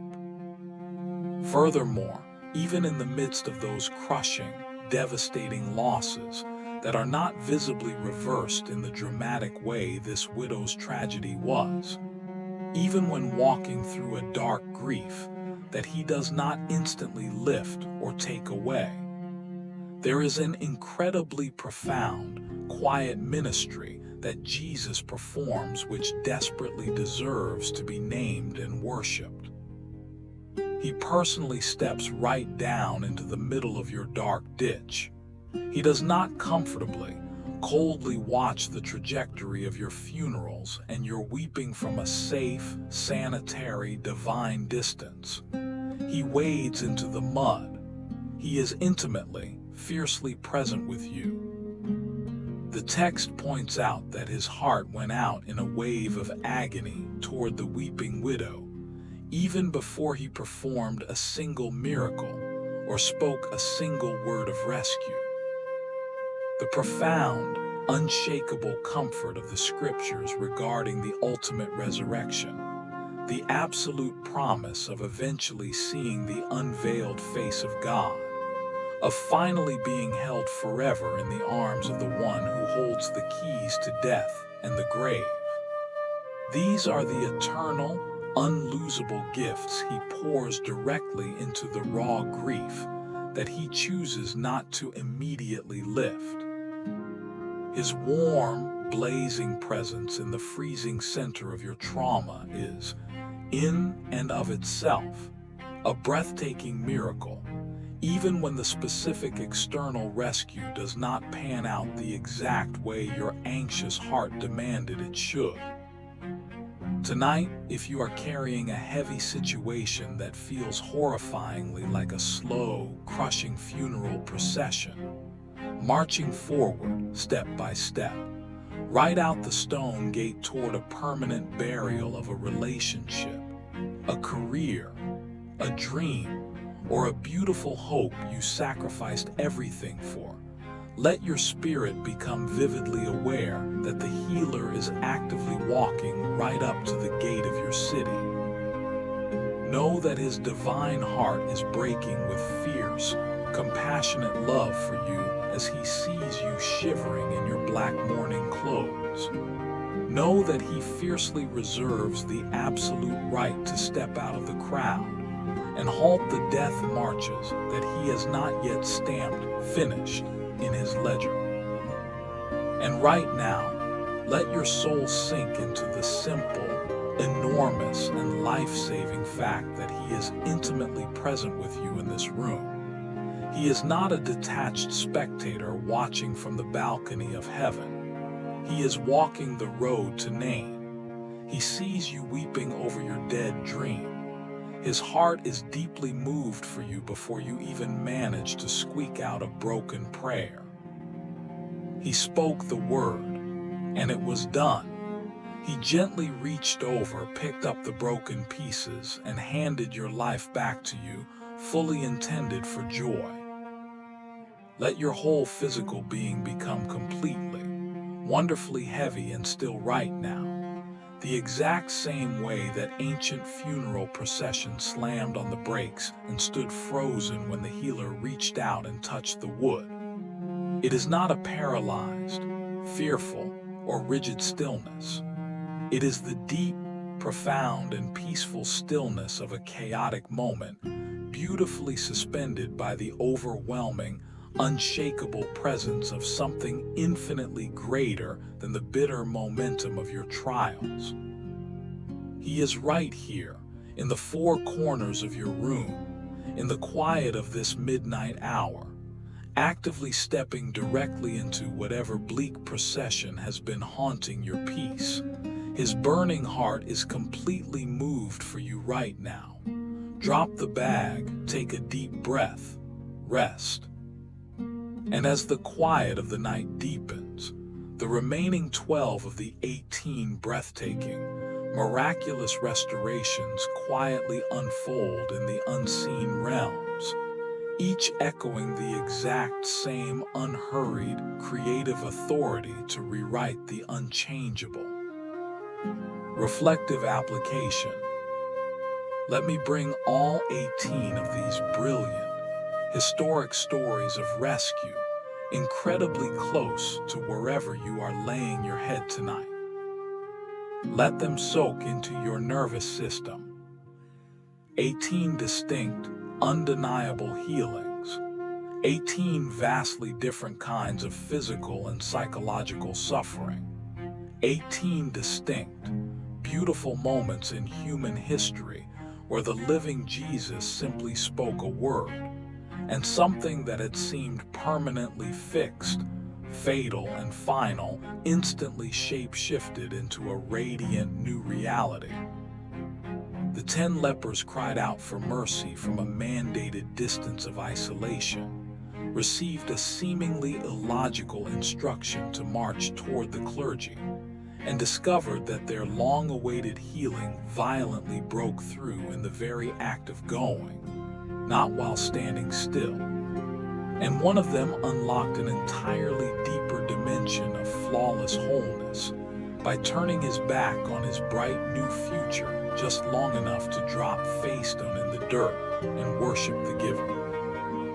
If you are in a grueling season of obediently stepping out toward a promise that has not yet materialized in your bank account or your physical health, you have not misunderstood the divine promptings. The breakthrough almost always meets you in the radical act of walking, not while waiting on the sidelines for perfect comfort. And when the victory finally blooms, do not be like the careless Nain who rushed into their new blessings without ever pausing to drop to their knees in awe. The beautiful, centering practice of raw gratitude is an essential, non-negotiable part of what makes your wholeness complete. The Roman centurion brilliantly grasped the unshakable reality that the spoken word of Jesus carries absolute, creative authority across any physical, geographical, or spiritual distance. He did not demand the healer cross his threshold. He simply trusted the weight of a spoken syllable.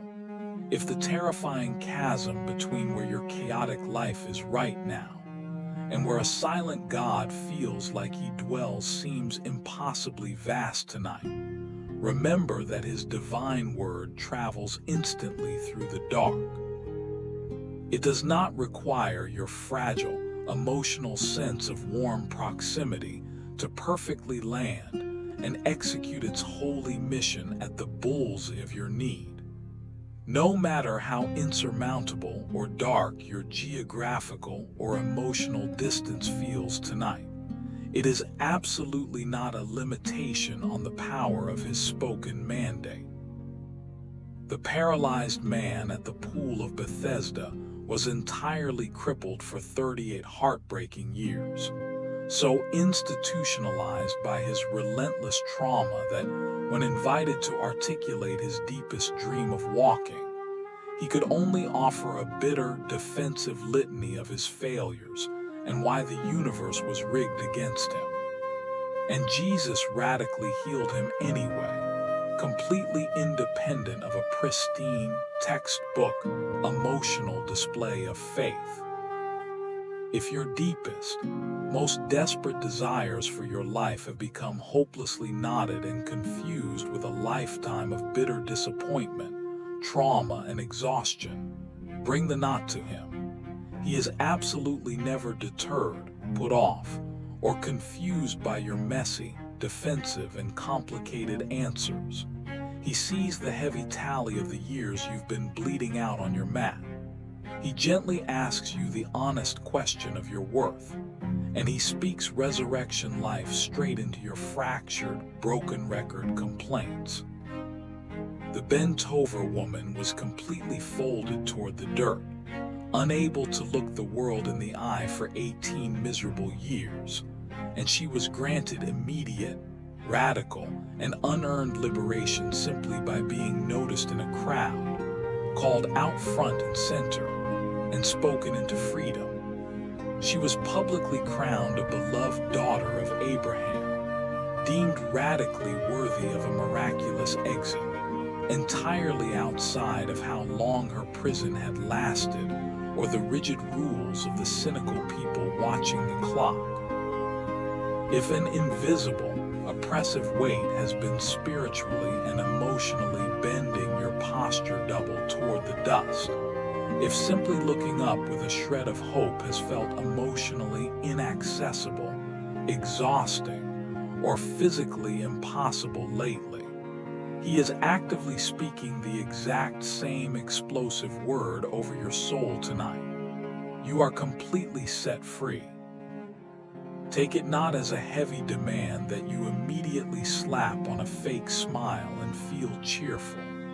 Take it simply as a massive, unshakable royal decree from the throne that does not require your messy, unstable feelings to perfectly align before its emancipation takes total effect in your body and mind. The man born completely blind was granted his brilliant, vibrant sight through an incredibly messy, awkward, and highly countercultural process involving wet spit clay smeared over his sensitive pupils, a vulnerable, stumbling walk through jeering streets, and total, radical obedience in a terrifying, dark gap of zero visible guarantees.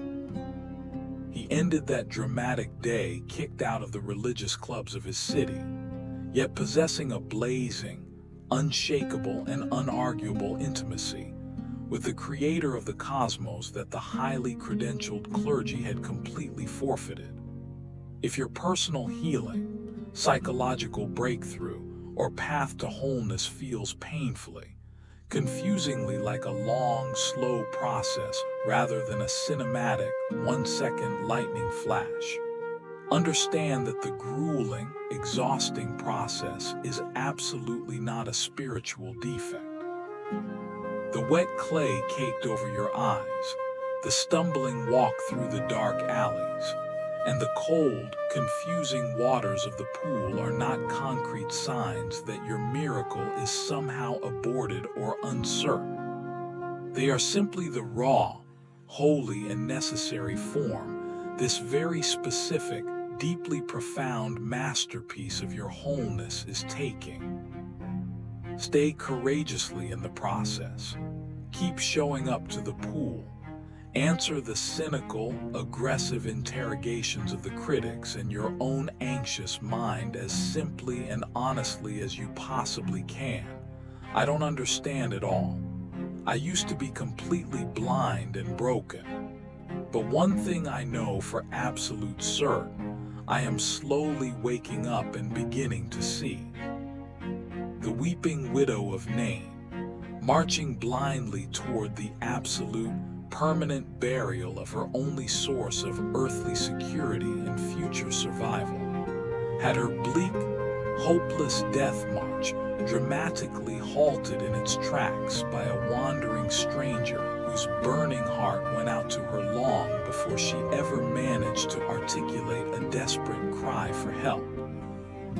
If you feel you are blindly walking a crushing, inevitable funeral procession tonight, mechanically marching forward, step by step, out the gate toward the permanent, heartbreaking burial of a relationship, a career, a dream, or a beautiful season of your life that you never wanted to let go of, know with absolute certainty that the Nazarene is actively walking right up to the gate of your city to meet you in the dirt. He sees the black mourning clothes you are wearing. His divine heart is breaking with fierce, compassionate love for you right down in the middle of your raw trauma, long before you even manage to pull off a pristine prayer. He fiercely reserves the absolute, unchallenged sovereign right to step into the fray and halt the hopeless death marches that you have already mentally signed off on as permanent and finished.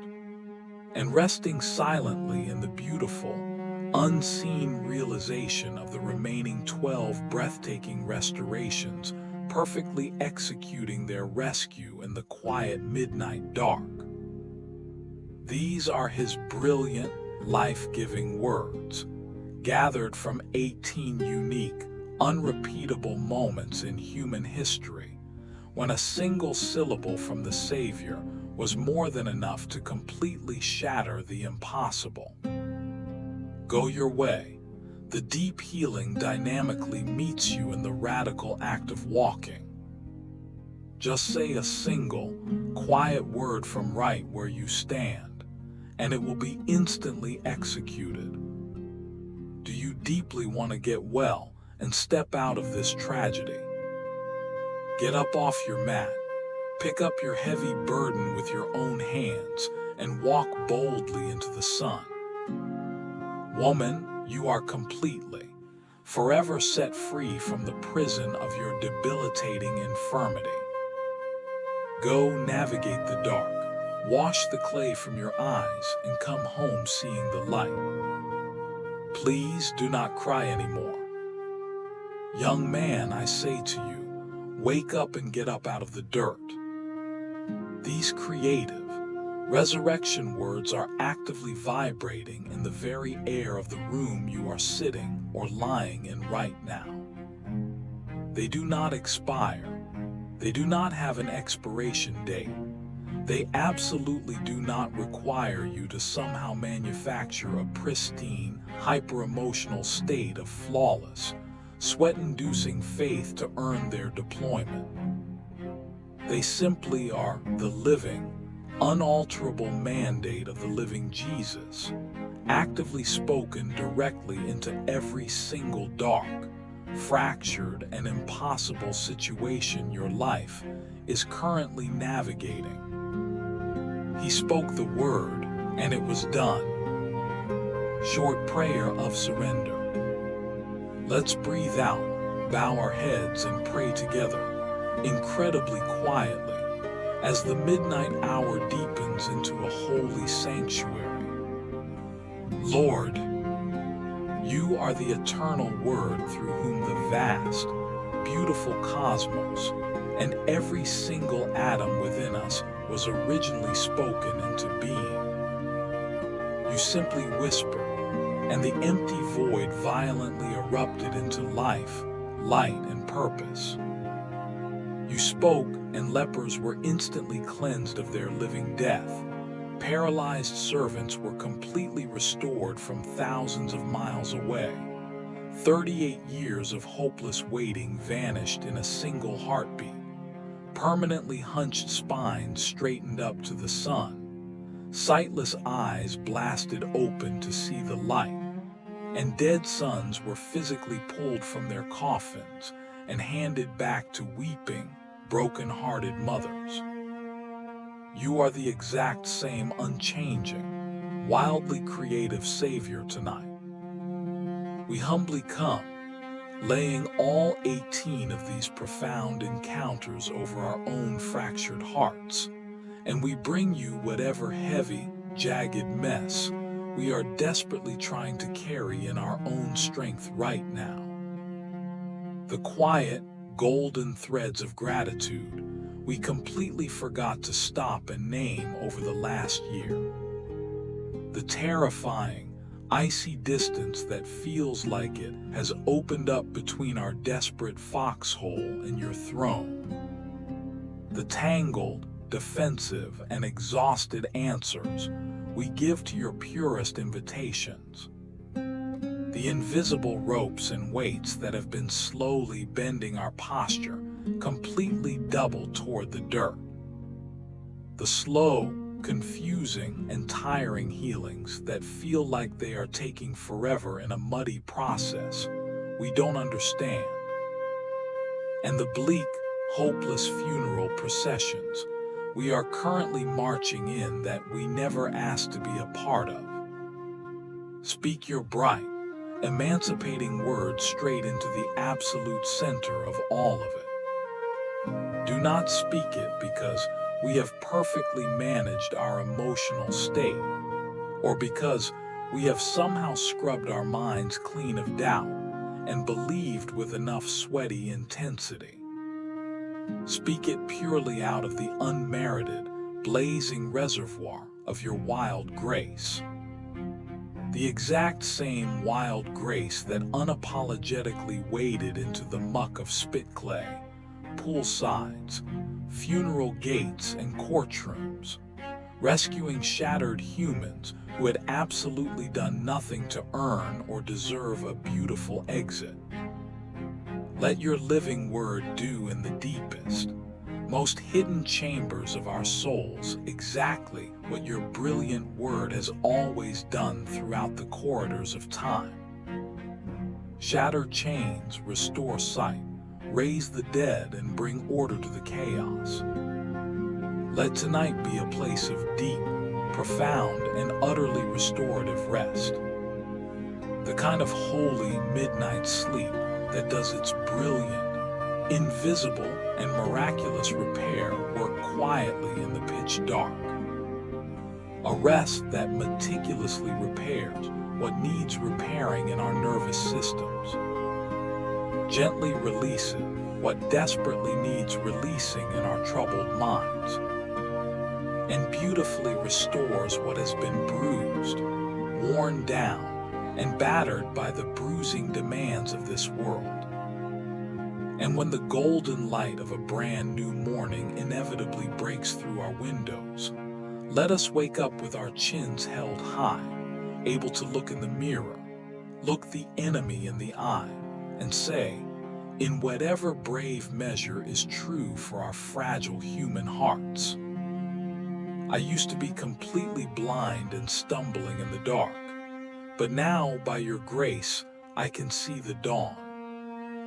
I used to be completely folded double, staring at the ash heap of my trauma, but now, by your resurrection power, I stand perfectly upright.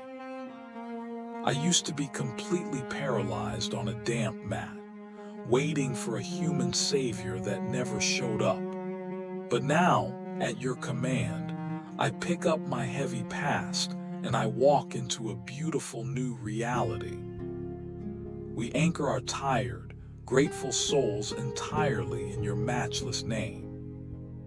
The sweet name that is magnificently above every single diagnosis, every single trauma, every single debt, and every single impossibility we are facing. Amen. He spoke the word, and it was completely done. These 18 profound, unrepeatable stories of restoration are now securely recorded in the annals of human history. But the voice that originally breathed them into reality, the exact same unhurried, commanding voice that instructed 10 lepers to blindly march toward wholeness before their skin had even changed. The same steady voice that the battle-hardened Roman centurion knew only needed to whisper a syllable from afar. The same deeply compassionate voice that looked at a broken, tangled man marooned by a pool for 4 decades and asked, "Do you deeply want to get well?" The same liberating voice that called a completely humiliated, bent woman front and center and boldly declared, "You are absolutely set free from your cage." The same earthy voice that smeared wet clay over sightless pupils and patiently waited for a washing. The same heart-stopping resurrection voice that confidently walked right up to a weeping widow's funeral gate and commanded, "Young man, wake up and get up." That brilliant, creative voice is most certainly not finished speaking over your life. It is not a localized, historical antique of a voice that loudly echoed in the hills of ancient Galilee 2,000 years ago, only to permanently go silent and leave us to drown in the modern dark. It is the living, thundering, and yet incredibly tender voice of the eternal living Logos. The living Word who is actively, intimately present in your coordinates right now. Still steadily speaking, still relentlessly executing breathtaking, mind-bending miracles, still beautifully doing exactly what the spoken word of the Creator has always done when it collides with human ruin, creating something impossibly beautiful out of absolute nothingness. Tonight, right in the 4 corners of this room you are occupying, right in the pitch dark of whatever grueling trial is currently keeping you awake, keeping you anxious, or keeping you broken. He is actively speaking over your coordinates, not with the frantic, screeching volume that demands you perform, sweat, and hyperventilate to earn his attention. He speaks with the calm, absolute, and unshakable authority that simply is. It is the quiet, heavy reality of the sunrise commanding the night to finally fold up its tents and leave.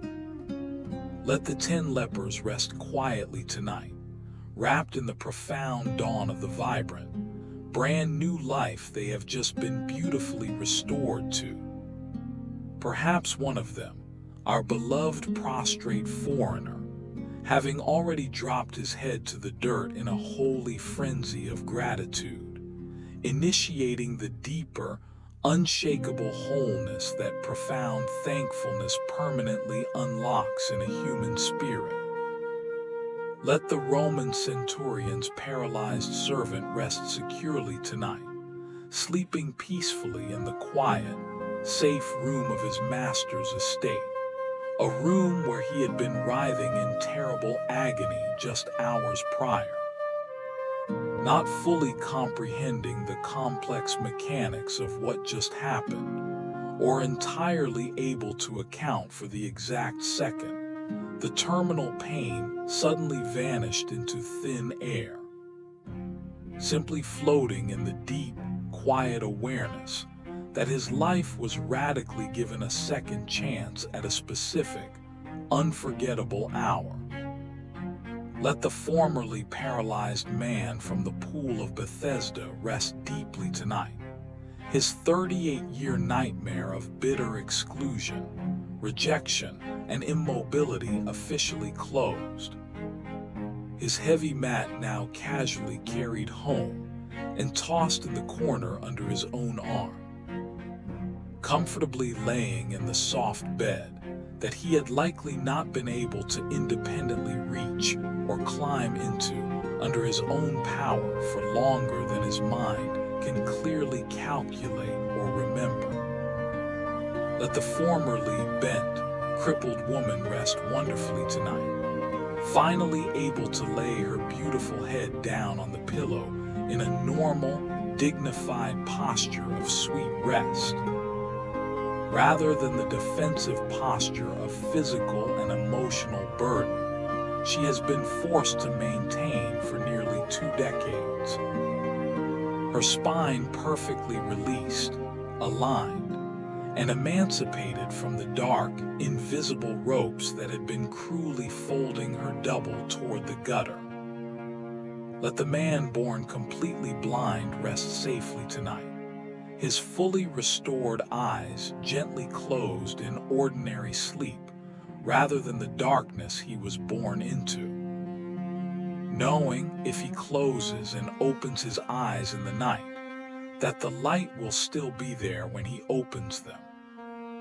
And let the widow's son rest soundly tonight, thoroughly alive, breathing deeply in a safe bed in the little village of Nain, his overjoyed mother likely sitting in a chair just close enough in the dark to hear the beautiful, rhythmic cadence of his chest expanding and contracting.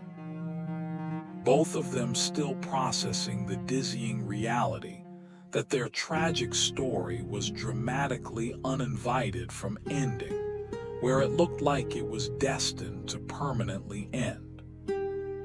And resting securely in the beautiful, quiet, and unshakable realization of the remaining 14 individuals safely stepping into their fully executed restorations in the deep, midnight dark. And then there is you. You are actively resting inside of that exact same, sweeping, and triumphant story tonight. You are not merely a distant spectator, casually reading about ancient historical events in a textbook. You are an infinitely precious, fiercely loved human being to whom that exact, creative, and life-shattering word is directly, intentionally, and lovingly addressed tonight. Holding the exact same unshakable resurrection authority over your specific midnight, in this very specific, unrepeatable year of your life. He sees the terrifying distance between where your exhausted life is parked right now and where you desperately hoped you would be by this stage of your journey. He intimately sees the messy, tangled, and defensive answers you keep weakly throwing at his pure invitations of grace. He sees the heavy, invisible weights that have been spiritually bending your posture completely double toward the dirt, wearing you down to a nub. He sees the caked, dry clay of confusion smeared over your eyes, and he perfectly tracks the cold pool of water you are still desperately trying to stumble your way toward to find a shred of relief. He perfectly sees the bleak, heartbreaking funeral procession you've been mechanically marching in, assuming that all your dreams and sacrifices are officially dead and headed for the cemetery dirt. And right over the top of the chaotic roar of your anxiety, your trauma, and your exhaustion, he lovingly, authoritatively speaks. Let that beautiful reality be more than enough to anchor your soul for tonight.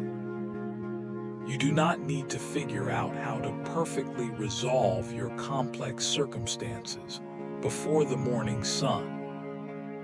You do not need to manufacture a pristine, guaranteed outcome to your trials to earn peace right now. Just let this one, blazing anchor hold you secure. He is speaking over your coordinates right now. And exactly what he is whispering over your life carries the exact same creative, universe-bending authority that it carried on every road in Galilee. Over every single broken, forgotten human who was universally written off as too far gone, too long waiting, too deeply bent toward the gutter, too completely blind to see the dawn, or too completely dead for anyone on earth to help. His creative word never boomerangs back to heaven empty. It goes straight out into the void of your midnight, and it perfectly executes the masterpiece he originally intended it to accomplish. Let your physical body become completely heavy, sinking like a stone into the embrace of your mattress right now. Let your tired mind entirely let go of the exhausting work of constantly keeping track of every single moving part of your complicated life. There is absolutely nothing left for you to track, manage, or nervously stay alert for tonight. He spoke the sacred word over your life, and it was beautifully executed. The dark, sheltering night is being safely held in his hands. You are safely held within the center of the night, and the creator of the cosmos is intimately present right down in the trenches of the dark with you. Let your breathing remain slow, deep, and steady. Let the deep, surrounding silence be wonderfully full and rich, rather than empty and terrifying. Completely filled with the beautiful, unhurried, and healing presence of the one who initially spoke the vast universe into being out of nothing, and who is still tenderly speaking over the broken pieces of your heart right now. He is here. He is intimately, fiercely with you. He is actively speaking, and your wholeness is perfectly, beautifully being executed at this very second. Good night. What was said tonight? The stories are finished, but the night is long and there is more to receive. Before morning, not more stories, not new content, just the same things spoken again slowly. The way a good word needs to be spoken more than once to go all the way down into the places that need it most. So let's go back through the 6 gently one more time, not retelling them from the beginning, just reminding you of what was said, of what was true then, of what is still true now. The 10 lepers stood at a required distance and called out, "Jesus, Master, have mercy on us." They didn't list everything they needed. They didn't explain the full complexity of their condition or present a case for why they deserved healing. They said one word, mercy. And Jesus responded not with a lecture or a set of requirements or a waiting period. He gave them an instruction and sent them toward the fulfillment of what hadn't happened yet. Go. And they went. And as they went, it happened. This is still true tonight. Whatever you are walking toward, whatever instruction you received that requires movement before confirmation, whatever step you've been asked to take before the proof has arrived, the pattern is the same. He sends you ahead of the evidence. He asks you to go toward the thing before the thing is visible, and in the going the healing comes. You don't need to see it before you move. He spoke, and in their going it was done. And one of them, 1 out of 10, turned back, threw himself at the feet of the one who had sent him, said thank you with his whole body, falling down in the road, unconcerned with who was watching. And Jesus called him well, not just cleansed, well, the fuller word, the deeper word, the word that included something beyond the physical restoration. Maybe the extension of tonight is simply this, the turning back, the thank you that got skipped in the rush of the earlier hours, the gratitude that belongs to an earlier gift that has already been received and moved past. Turn back tonight, not dramatically, just inside in the quiet. Think of the thing that was given, the mercy that came when you called out in a hard season, the door that opened, the healing that arrived, and turn back to it. Let it be seen and named. Let the one who gave it hear you name it. Even now, even here in the dark, you are allowed to be the 10th man. He spoke and it was done. And then there was a soldier who sent a message across a distance. Just say the word. He understood something that most people still struggle to believe, that the word of Jesus does not require proximity to accomplish its work, that the authority travels with the word, that you can be in a completely different location from the one being prayed for, completely unable to be physically present, completely cut off from any way to directly intervene, and the word still gets. There the healing still arrives, at the very hour. Just say the word. This is the prayer of the centurion, and it is available to anyone tonight who is separated from someone they love by distance or illness or circumstance, or the simple fact that some needs cannot be reached by human hands. you can send them. Word ahead, you can say, Lord, I cannot go to where they are, but speak, just say the word, and it will be done. He spoke, and at that very hour it was done. And then there was a man who had been waiting 38 years, who had so thoroughly fused his desire with his explanation for why the desire hadn't been fulfilled that when the question came, do you want to get well? What came out was not a clean yes, but a worn, practiced account of why he was always the one left behind. Jesus didn't require a better answer. He spoke anyway. Get up, pick up your mat, and walk. And the man did. This is still true tonight. Your tangled answer is not a disqualification. The desire mixed with disappointment, the hope mixed with all the times the hope didn't work out, the complicated interior of a person who has been waiting long enough that waiting has become part of their identity. None of this disqualifies you from the word being spoken. He sees the 38 years. He asks the honest question, and he speaks into whatever you manage to say in response.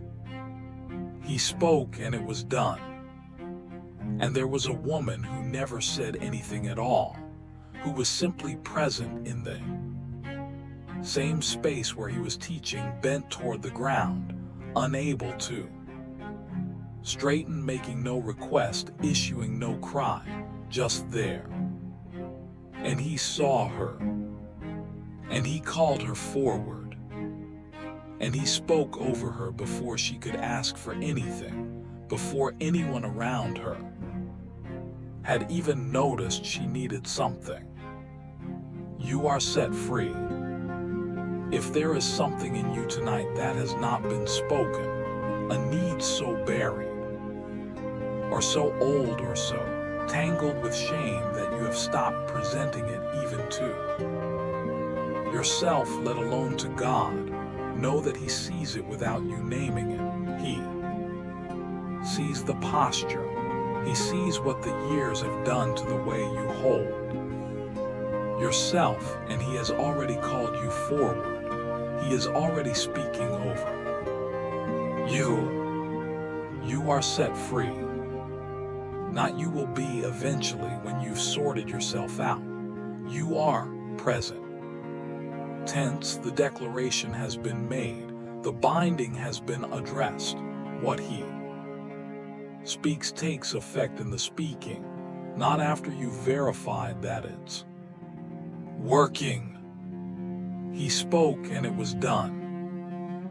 And there was a man born into darkness, who received his sight through mud and water, and an act of obedience that happened before the result was visible, who washed in the pool he was sent to and came home seeing, who spent the rest of the day answering difficult questions about what had happened, and who had done it with the patience of someone who doesn't know all the theology but knows one irrefutable thing. I was blind, but now I see. You don't have to have the full theology tonight. You don't have to be able to explain the process you're in or justify why it's taking the time it's taking, or defend the form the healing is taking to people who expected something faster or more dramatic. You only have to say what is true in your own experience, what I was before and what is true now, however small the now is, however early in the process you still are. I was in darkness, but there is more light than there was. He spoke, and it is being done. And there was a mother walking behind a coffin, and a stranger walked up to the gate, and his heart went out to her before he had said or done anything. And he stopped the procession with a touch and spoke to what was in the coffin. "Young man, I say to you, get up." And he gave him back to her. The grief you are carrying, the thing that has been moving toward a burial, the loss that has been heading toward a sealed conclusion, he walks into the gate. Of it, his heart goes out to you even before any word is spoken. He sees the procession. He sees what you're carrying and where it seems to be going. He has interrupted processions before. He reserves the right to interrupt yours. And even when he doesn't reverse the circumstances in the way you hoped, then he enters the grief. He doesn't watch from across the road. He walks up to it. He touches the coffin.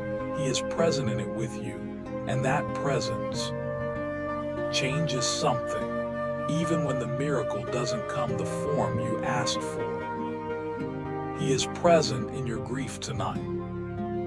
He spoke and it was done, and he gives back what the loss took. These are the 6 stories. These are the 6 words. They are in the air of this room. They have not expired. They do not require your full attention to keep working. They simply are, the way light simply is, filling the room without needing you to watch it. Rest in the reminder. He spoke, and it is being done. Spoken over you tonight. Now I want to speak some things over you directly. Not commentary, not explanation, just declaration, the kind of thing that is. Spoken over a person in the dark, when the person cannot yet see the full shape of what is being said, but the saying of it is true regardless of whether it is yet fully visible.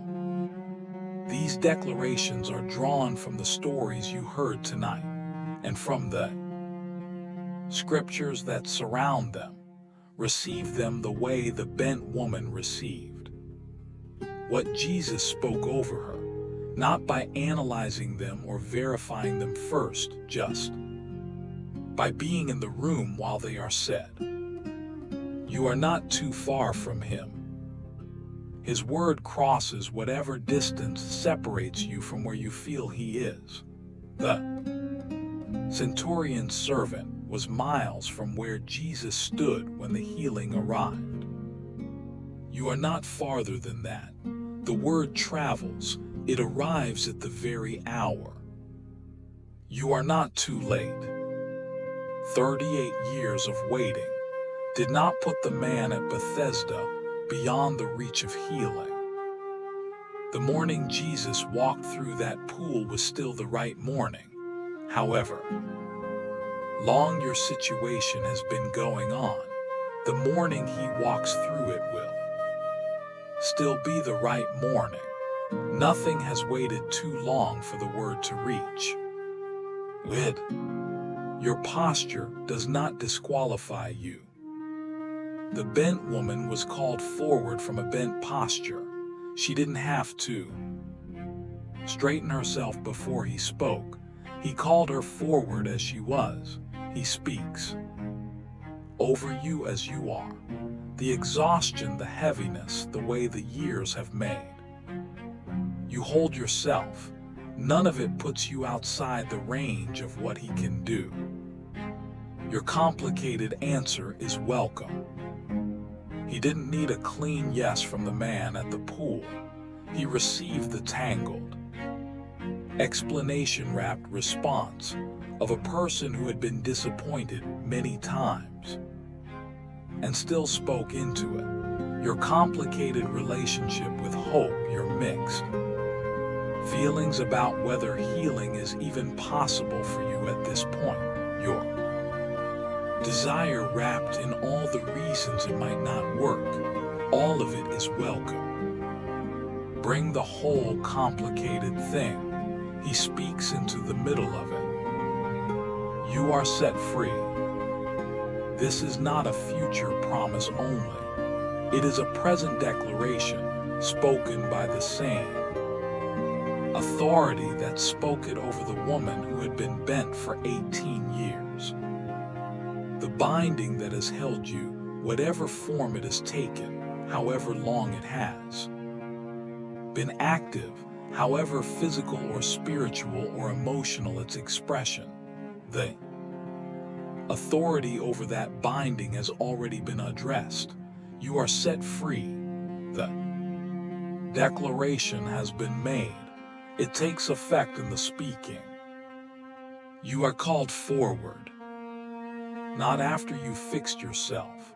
Not once the condition has been managed or the situation has improved or you've demonstrated sufficient readiness. Forward. Now from where you are, he sees you in the synagogue of your ordinary life end. He calls you out of the back into the center, not to expose you but to speak over you in front of whatever witnesses are present. Your process is not a failure. The mud and the pool and the walking, blind to the water and the obedience that happens before the result is visible. This is not what healing looks like when healing isn't working. This is what healing looks like when healing is working. In the form of a process, the stages are not delays, they are the form the healing is taking. Stay in it, keep going to the pool, the coming home seeing is at the end of the going. He enters your grief. His heart goes out to you even before he does anything. He doesn't stand across the road and observe your procession from a safe distance. He walks up to the gate. He is in it with you, and whatever the procession is carrying, whoever or whatever you are walking behind, whatever is in the coffin of this season, he has authority over it. He has interrupted processions before. He can interrupt yours. You are not the person who is left behind. The crowds in every one of these stories had people in them who seemed more obvious, more capable, more likely to be the recipient of the miracle.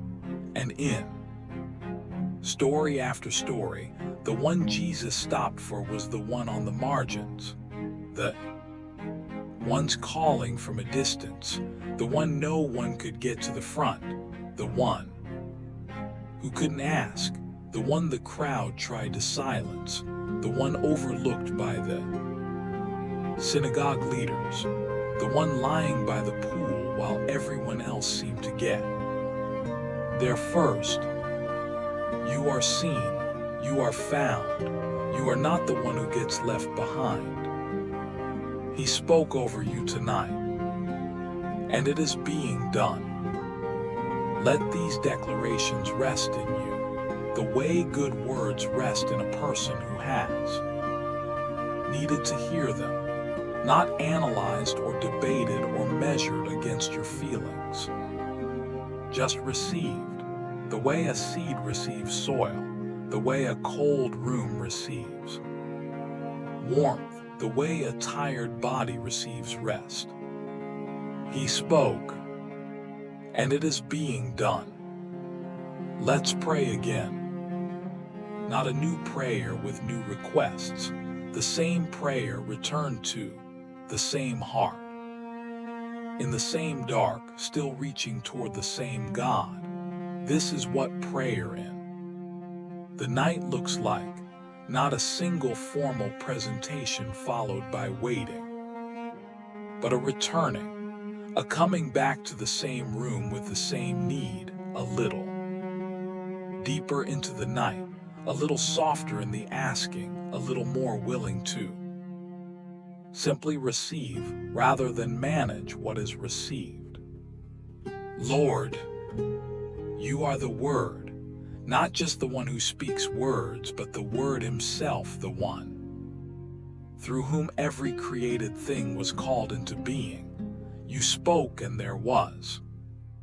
Light, you spoke and the waters gathered. You spoke and the dust became a living soul. Every act of creation was an act of speech, and every act of healing in the Gospels is a continuation of the same creative speech, the same Word that has been speaking life into existence since before the world began. You are still speaking. Tonight, into this room, into this body, into whatever this night holds, you are still speaking, not loudly, not in a way that demands our attention or interrupts our rest, but present. The way the light continues in a room even when the person has stopped thinking about it. We ask tonight not for the dramatic miracle only, though we do not withhold those requests.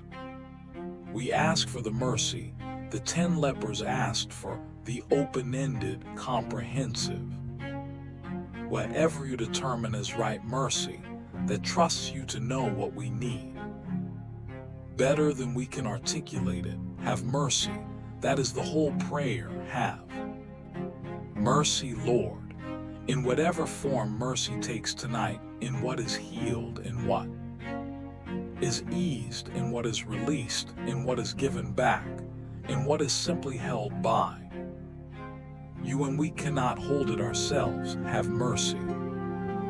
We ask for the faith of the centurion, the simple, structural understanding that your word is enough, that you don't need to be physically present for what you've spoken to arrive, that the gap between where we are and where you seem to be is not a gap that limits you, that the word you've spoken over us travels, that it arrives, that the hour of its arrival is already known, already timed, already certain. Help us rest in the Word rather than straining toward the evidence of the Word.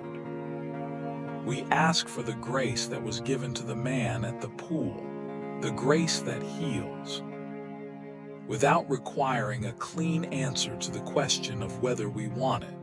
We don't always have a clean answer. Sometimes what comes out when you ask us what we want is an explanation of why we haven't received it yet.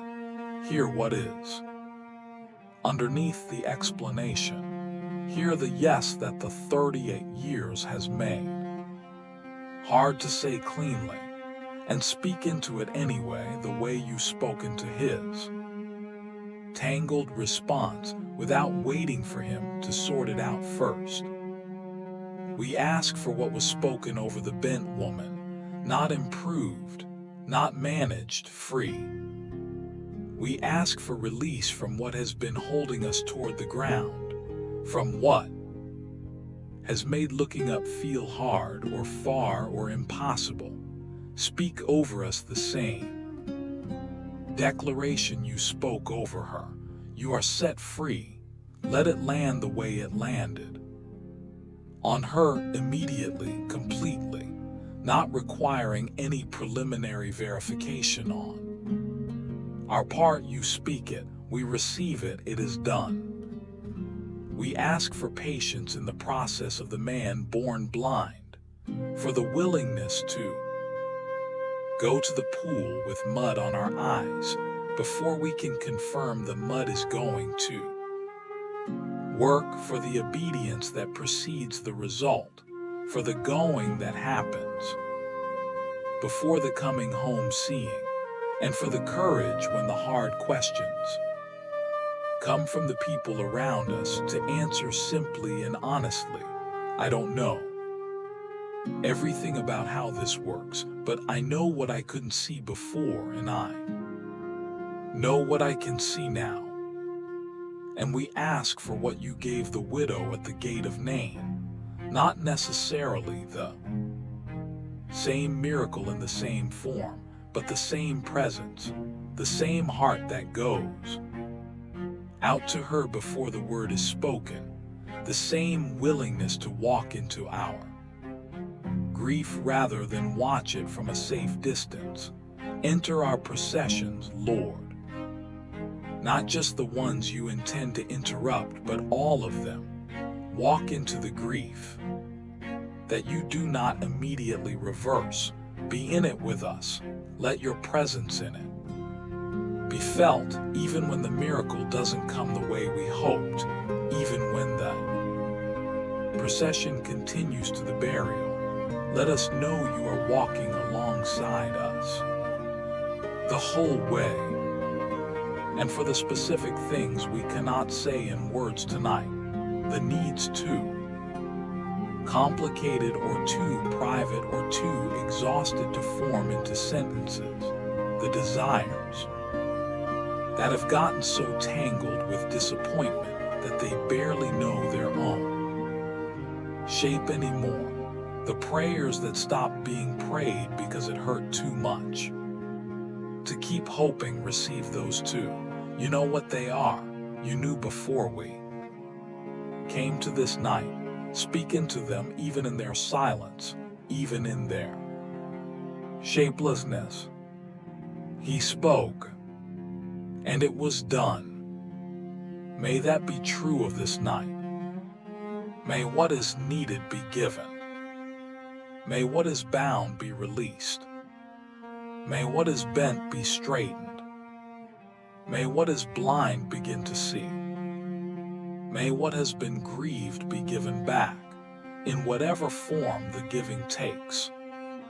And may the rest of this night be deep and healing and held in your name, the name that is above every name, the name at which every knee bows and every tongue confesses. Amen. He is still speaking. The prayer is complete. The declarations have been spoken. The reminders have been given.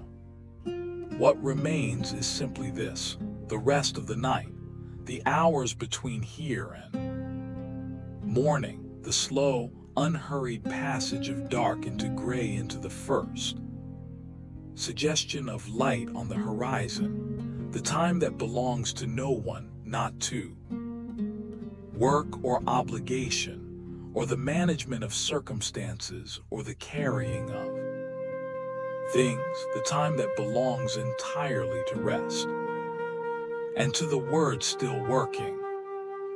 Because this is what he spoke over you tonight, and this is what continues after the last thing is said, and the voice goes quiet, and the breathing deepens, and the mind finally loosens its grip on the day. The word he spoke is still working. It does not pause because the narration paused. It does not stop because you stopped attending to it. It goes out and it accomplishes what he intends, not only while you're listening, in the silence too, in the sleep, in the hours you are not conscious of anything at all. The word works in the dark. This is one of the quietest and most comforting things about how God operates, that the most important things he does often happen while his people are asleep. Jacob slept and the angels ascended and descended, and God spoke over him at Bethel, promising things that would take generations to fully arrive. Disciples slept in Gethsemane while Jesus prayed, not ideally, not in the way he had hoped they would be present with him, but they slept, and the thing that needed to happen was happening nonetheless. Elijah slept under the broom tree, and the angel came, and the bread was there when he woke. God works while his people sleep. He is working while you sleep tonight, not as a passive bystander watching over a static situation, actively working, tending to the things that need tending, speaking into the places that need the word to keep arriving, holding what needs to be held, releasing what has been asked to be released. The healing the word set in motion continues in the hours when you are not conscious of it. You don't have to stay awake for it to continue. In fact, you're not supposed to stay awake for it to continue. Sleep is not an interruption of the work. Sleep is the condition that allows the work to happen most fully, the night when the body repairs itself at depths unavailable. During waking, when the mind processes what the day brought in ways it cannot manage while it is occupied with the day, when the soul rests in the presence of the God who never sleeps, never tires, and never stops tending to his people. He does not slumber. So you can let the word keep working while you sleep. Let the go keep being carried out even while your feet are still. Let the distance keep being crossed by the word that travels without your effort. Let the mat be picked up even while your body is at rest. Let the straightening continue even while your eyes are closed. Let the mud be washed off in whatever pool the word is leading you to, even while you're unaware of the going. Let the grief be entered and held and sat with, even while you're not able to be consciously present to it. He is doing it. He has been doing it all night. He will keep doing it until morning, and beyond morning, into whatever the day holds, and into the night after that, and every night after that, without interruption, without fatigue, without the kind of forgetting that human care is subject to. He spoke, and it is being done, and will keep being done. While you rest, let the breathing be slow now. Let it be the breathing of someone who has set down what they were carrying, not because the thing doesn't matter, but because there are hands better suited to hold it tonight. The same hands that touched the coffin at the gate of Nain, the same hands that made mud out of dust and saliva and placed it on the eyes of a man who had been born into darkness, the same hands that reached across the room to a woman who had been bent toward the ground for 18 years and called her forward and placed on her the wholeness that 18 years of waiting had not produced. Those hands are holding what you set down. They will not drop it. They do not grow tired. Rest now. Breathe in one more time all the way down, slow and full. And out long and releasing, letting the last held tension go with the breath. The stories are done. The declarations have landed. The prayer has been received. What remains is rest. And the word still working in the dark, in the silence, in the unhurried passage of this night toward morning. He spoke, and it is being done, and you are held in it. Sleep now. The night is long and unhurried, and the one who spoke is awake in it, tending to everything that needs tending, leaving nothing unaddressed, missing nothing, forgetting nothing, losing nothing. Not you, not tonight, not ever. He spoke, and it is being done. Good night. The declarations come again now. Slower this time, with more space between them. In the deep hours of the night, the same word repeated is not redundancy, it is depth. It is the word going further down into the places that were not yet reached in the first speaking. Receive each one, not with effort, just with the open, unhurried presence of someone who has already set down what they were carrying and is simply resting in the warmth of what has been said. He spoke and it was done. His word is not finished. He is still speaking. You are not too far from him. Whatever distance you feel tonight in prayer, in relationship, in the sense of God's presence or apparent absence, you are not beyond the range of what he speaks. The centurion's servant was far from where Jesus stood.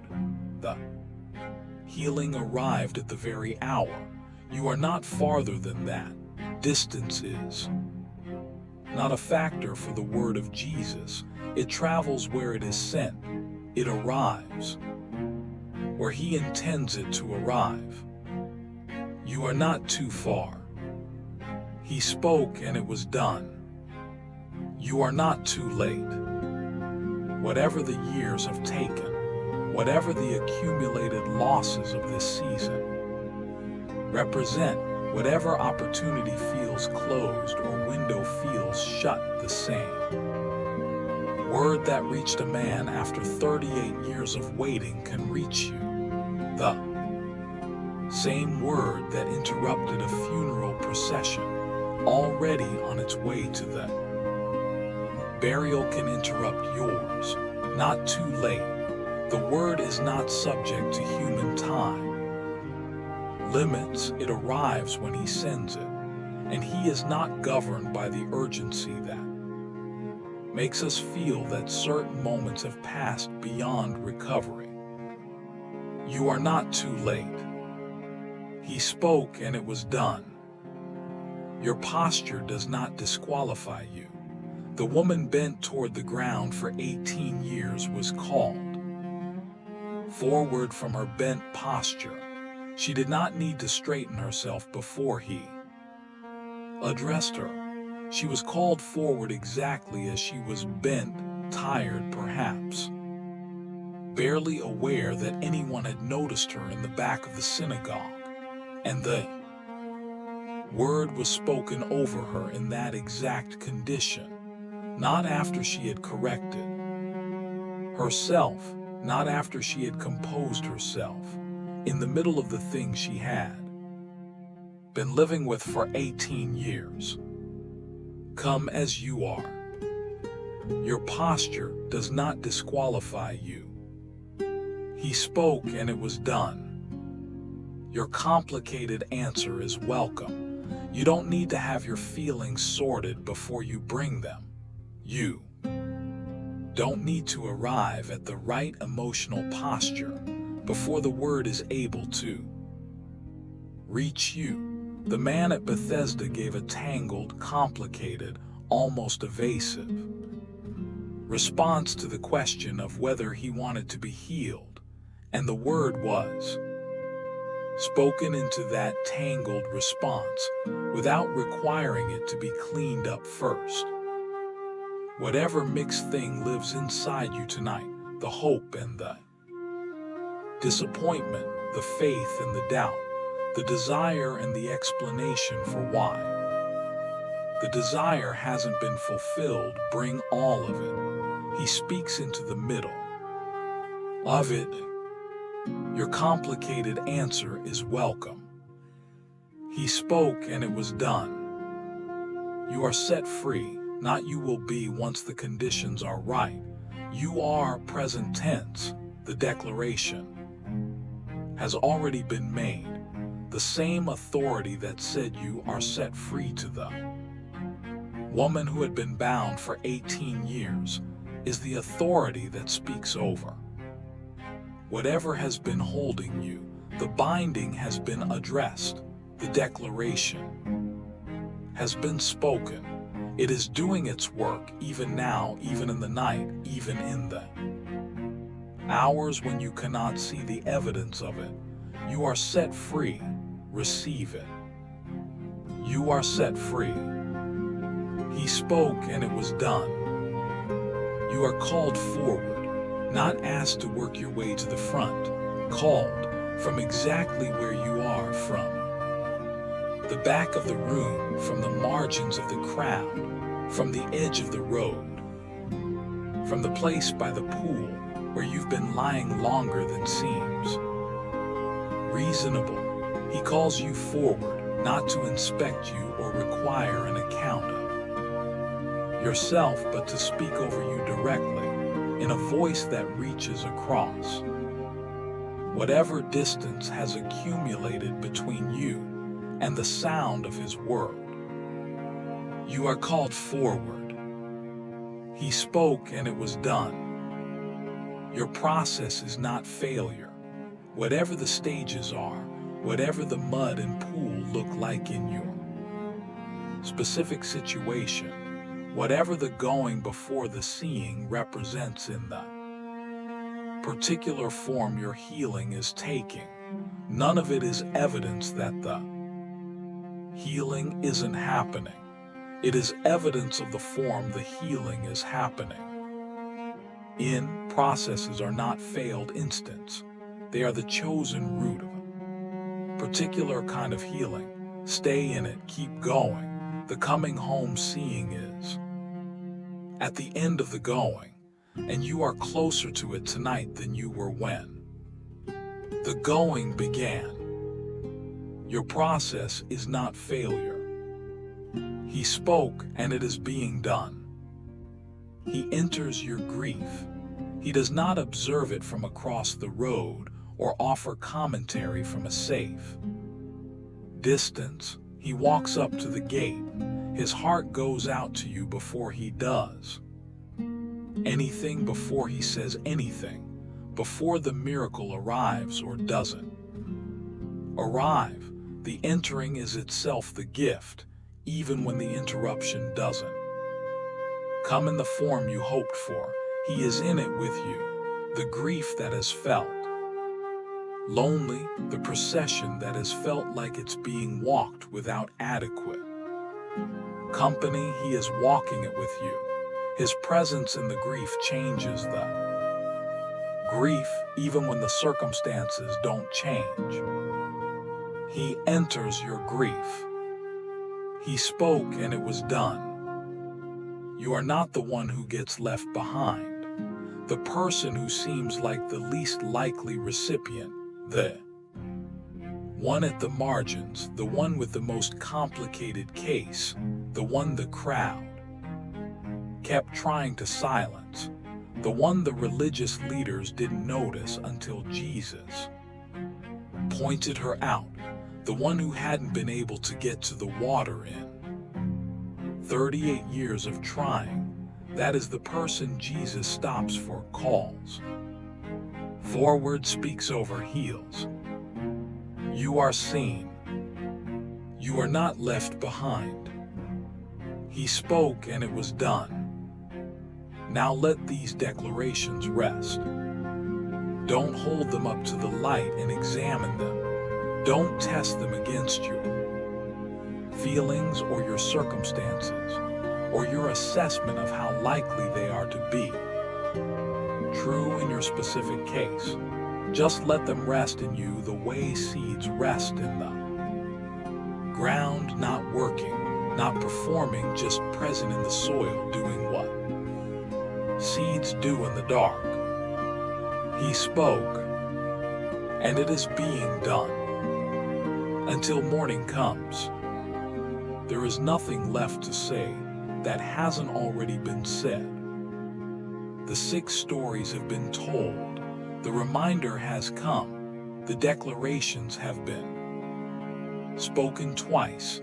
The prayer has been offered, and the word that was spoken by Jesus over 10 lepers and a soldier's servant, and a man by a pool and a woman. In a synagogue, and a man born into darkness and a widow at a gate. That word is still in the air. What remains now is simple. Let the night have you completely. Not the night as threat, not the night as the time when the anxious thoughts have room to expand without the distractions of the day to push them back. The night as provision, the night as the thing that was designed for this, for the body to stop, for the mind to release, for the soul to rest in the company of the God who does not sleep. He does not sleep. Every hour of this night he is awake, not anxiously awake, not watchfully braced against possible threat, sovereignly awake, unhurriedly present, attending to everything that needs attending, holding everything that needs holding, speaking into everything that needs the word to keep arriving. You don't have to stay awake for any of it. You don't have to monitor the situation. You don't have to hold things in your mind to make sure they don't slip through. You don't have to maintain a posture of readiness in case something requires your attention. Nothing requires your attention tonight. Nothing will be worse in the morning for your having slept. And some things will be better, not because sleep fixes them, but because the God who works while you sleep will have been working, and the word he spoke will have been doing its thing in the dark. Let the body be heavy now, all the way heavy, the kind of heaviness that comes when you finally stop holding yourself up and let the bed hold you instead. Let every muscle that has been doing any kind of work, even the subtle, low-level, always-on work of bracing against uncertainty, let it stop. Let the jaw unclench completely. Let the shoulders drop. Let the hands open. You are held, not metaphorically, actually held the way anything that rests on something solid is held by the simple fact of what is beneath it. You are held by the God who spoke the 10 lepers clean, who sent his word across miles to a paralyzed servant, who walked up to a man by a pool after 38 years of being passed by, who called a bent woman forward from the back of a room, who sent a blind man to a pool with mud on his eyes and waited for him to come home, seeing, who stopped a funeral procession at a gate and gave a son back to his mother. That is the God who holds you tonight, and he has never dropped anything he was holding. He spoke, and it was done, and it is being done, and it will keep being done until morning, and after morning, and for all the mornings after that. Sleep now. Let the word work while you rest. He is speaking still. Good night. He spoke, and it was done, and it is being done. Healing stories of Jesus he spoke, and it was done.